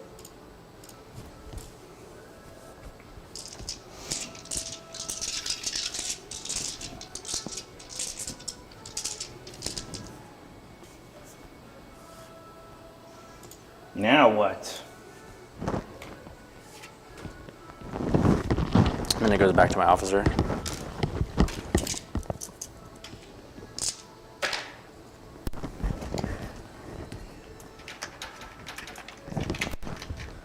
Who activates. Do you have an action on this guy? Oh, I do, don't I? Yeah, because I. Yeah, because you Push just the button, deactivated shot. and then shot again. Yep, or storm. Yeah, I guess I walk. For whatever it's worth. Yeah. With my last action on my officer, I'm going to walk. We're going to give you the Volocrid special over here, my guy. Oh, man. So I can't dodge through enemies. So if Zach just pins me here with his models, with their models, then I will be in a sad spot. So I'm going to move, and then I'm going to stab you. No. Not like this. Not being melee attacked by the range faction. 11, 4 up on the knife. Take 6 damage. 6. Why don't I take 5? Because I'll dodge and spin around really fast. All right. Whee! That's a bit better. 14, 7 up, take 10 damage. I'll take 9. And so the reason this is important is because Trevor cannot move through me, and so will not be able to kill my evacuees, That's true. which will allow me to score to 10 to tie him. Yeah. So we're going to push to round 5, ladies and gentlemen. Boy. We're going to push to round 5. That's kind of Did wild. the rifleman go? That was the stabs. Oh, that was the rifleman. Oh, okay. Yeah, that wasn't fighting there. He just moved over. Understood. Because he had to move all the way over. Yeah, to order the guy. That pack warrior just goes by himself. Stab some I people. could imperative, but we just make a bunch of melee attacks, and then I will go, and then I'll make a bunch of melee attacks, and we'll see where we're at. I think is where we go. We might be at a tabling situation. So I will attack the rifleman, I guess. You've given me no options. I can do no other game actions here. Are those at full? Yeah, I mean, they're both at full, right? Yes. So they are. I might as well attack the dude who doesn't resist. That makes sense. Sick. Ow. Take 14. Do it again. Take 12. Did less than good that time. That is a 3, a 4, and a 5, so we get 12. So that's minus 6 is a 6, which is moderate, for 10 damage. Yeah. It will armor and take 8. All right. I'm on 6. And next round, Round 5. round 5, ladies and gentlemen. Let's go. So- round 5. I get a point. I get 4 You points. get 4 points. We're tied. 10 to 10. That's So the goal of the game is to get to 10 victory points. But if you are tied with your opponent, then the game continues around, and it keeps going until somebody wins. You also win immediately if you ever kill your No. opponent's entire team. Put my evacuee. Oh yeah, sorry. Give me another scientist. Put them away. I'd like another. So I think. I What, want this building. that one. Yeah. It's always hard to kill. Yeah. Get away from my evacuee. I don't know what I do. Yeah, just put it in the corner. I don't think I'm gonna attack them. So I don't know if I have like the action economy now to both stop you from scoring and score myself. So I think the game plan is we try to do much murder. Word. Hell yeah. So I'll go with. I have to go with Farak. Got to activate the field officers first. She has a Fury, which is exciting. I would not have expected this to end up 3 models each at the bottom of round 3. Yeah. The way it was. It definitely looks like it was snowballing. But Kalex is like, she'll Yeah, do that, right? Because she's that's like this Kalex. late game piece. Yeah. You spend 20% of your team to do a bunch of cool stuff in like round 3 to 4, and then see what happens. You're like, here, have Kalex. Yeah. All right, Farak is. I don't know if I can kill the fire team leader, I don't think you but I can. don't know if I have to. I don't think you do. Yeah, because if you just have one guy, then you can't actually score that much, and then I'll score a bunch. So that's fine. So Farak is going to. 5 weeks away from this guy. Swell salts.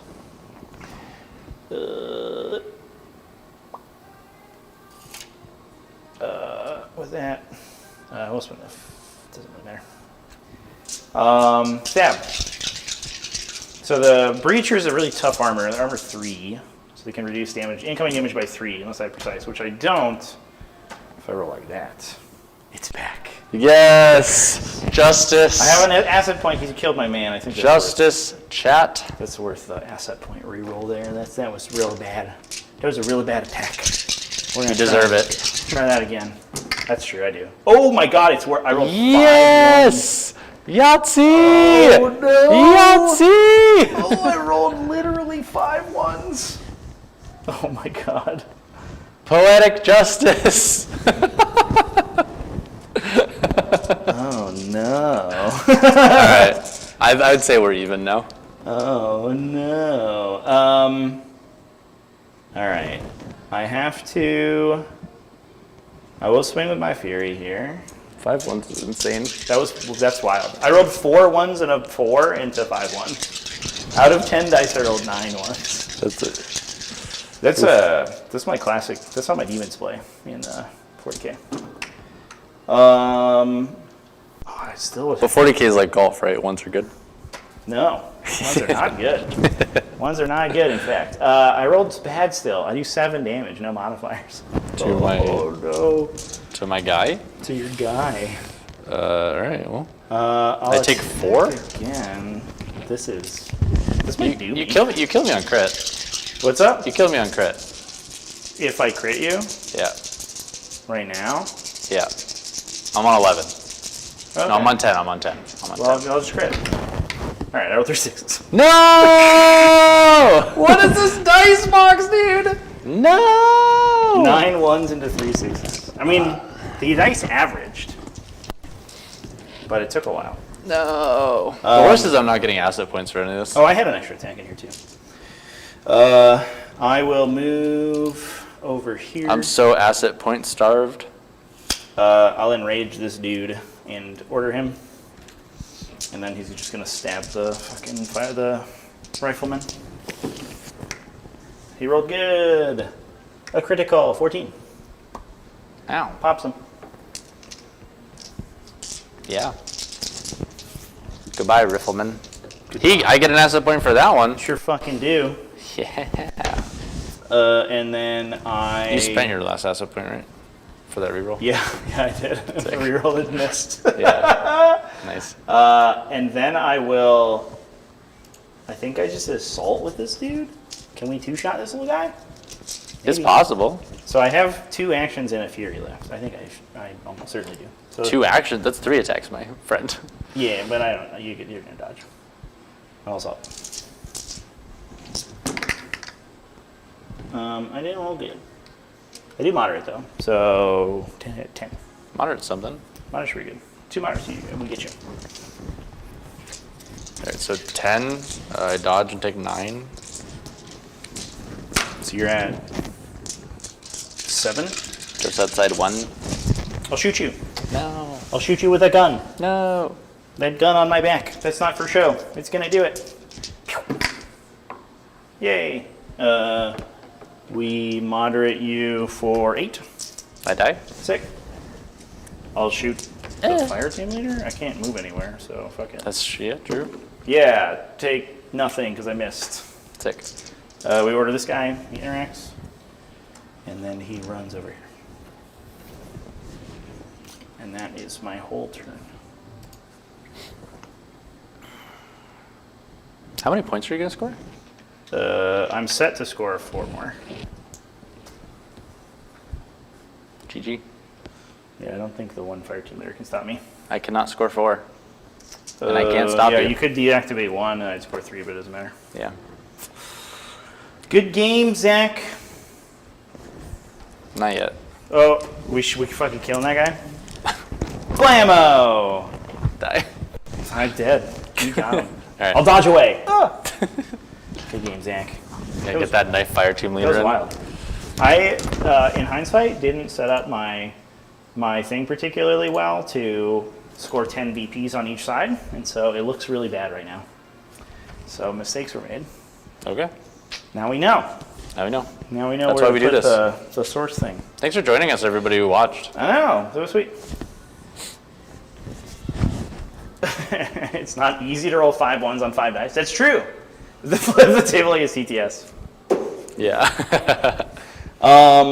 Yeah, thanks for watching, everybody.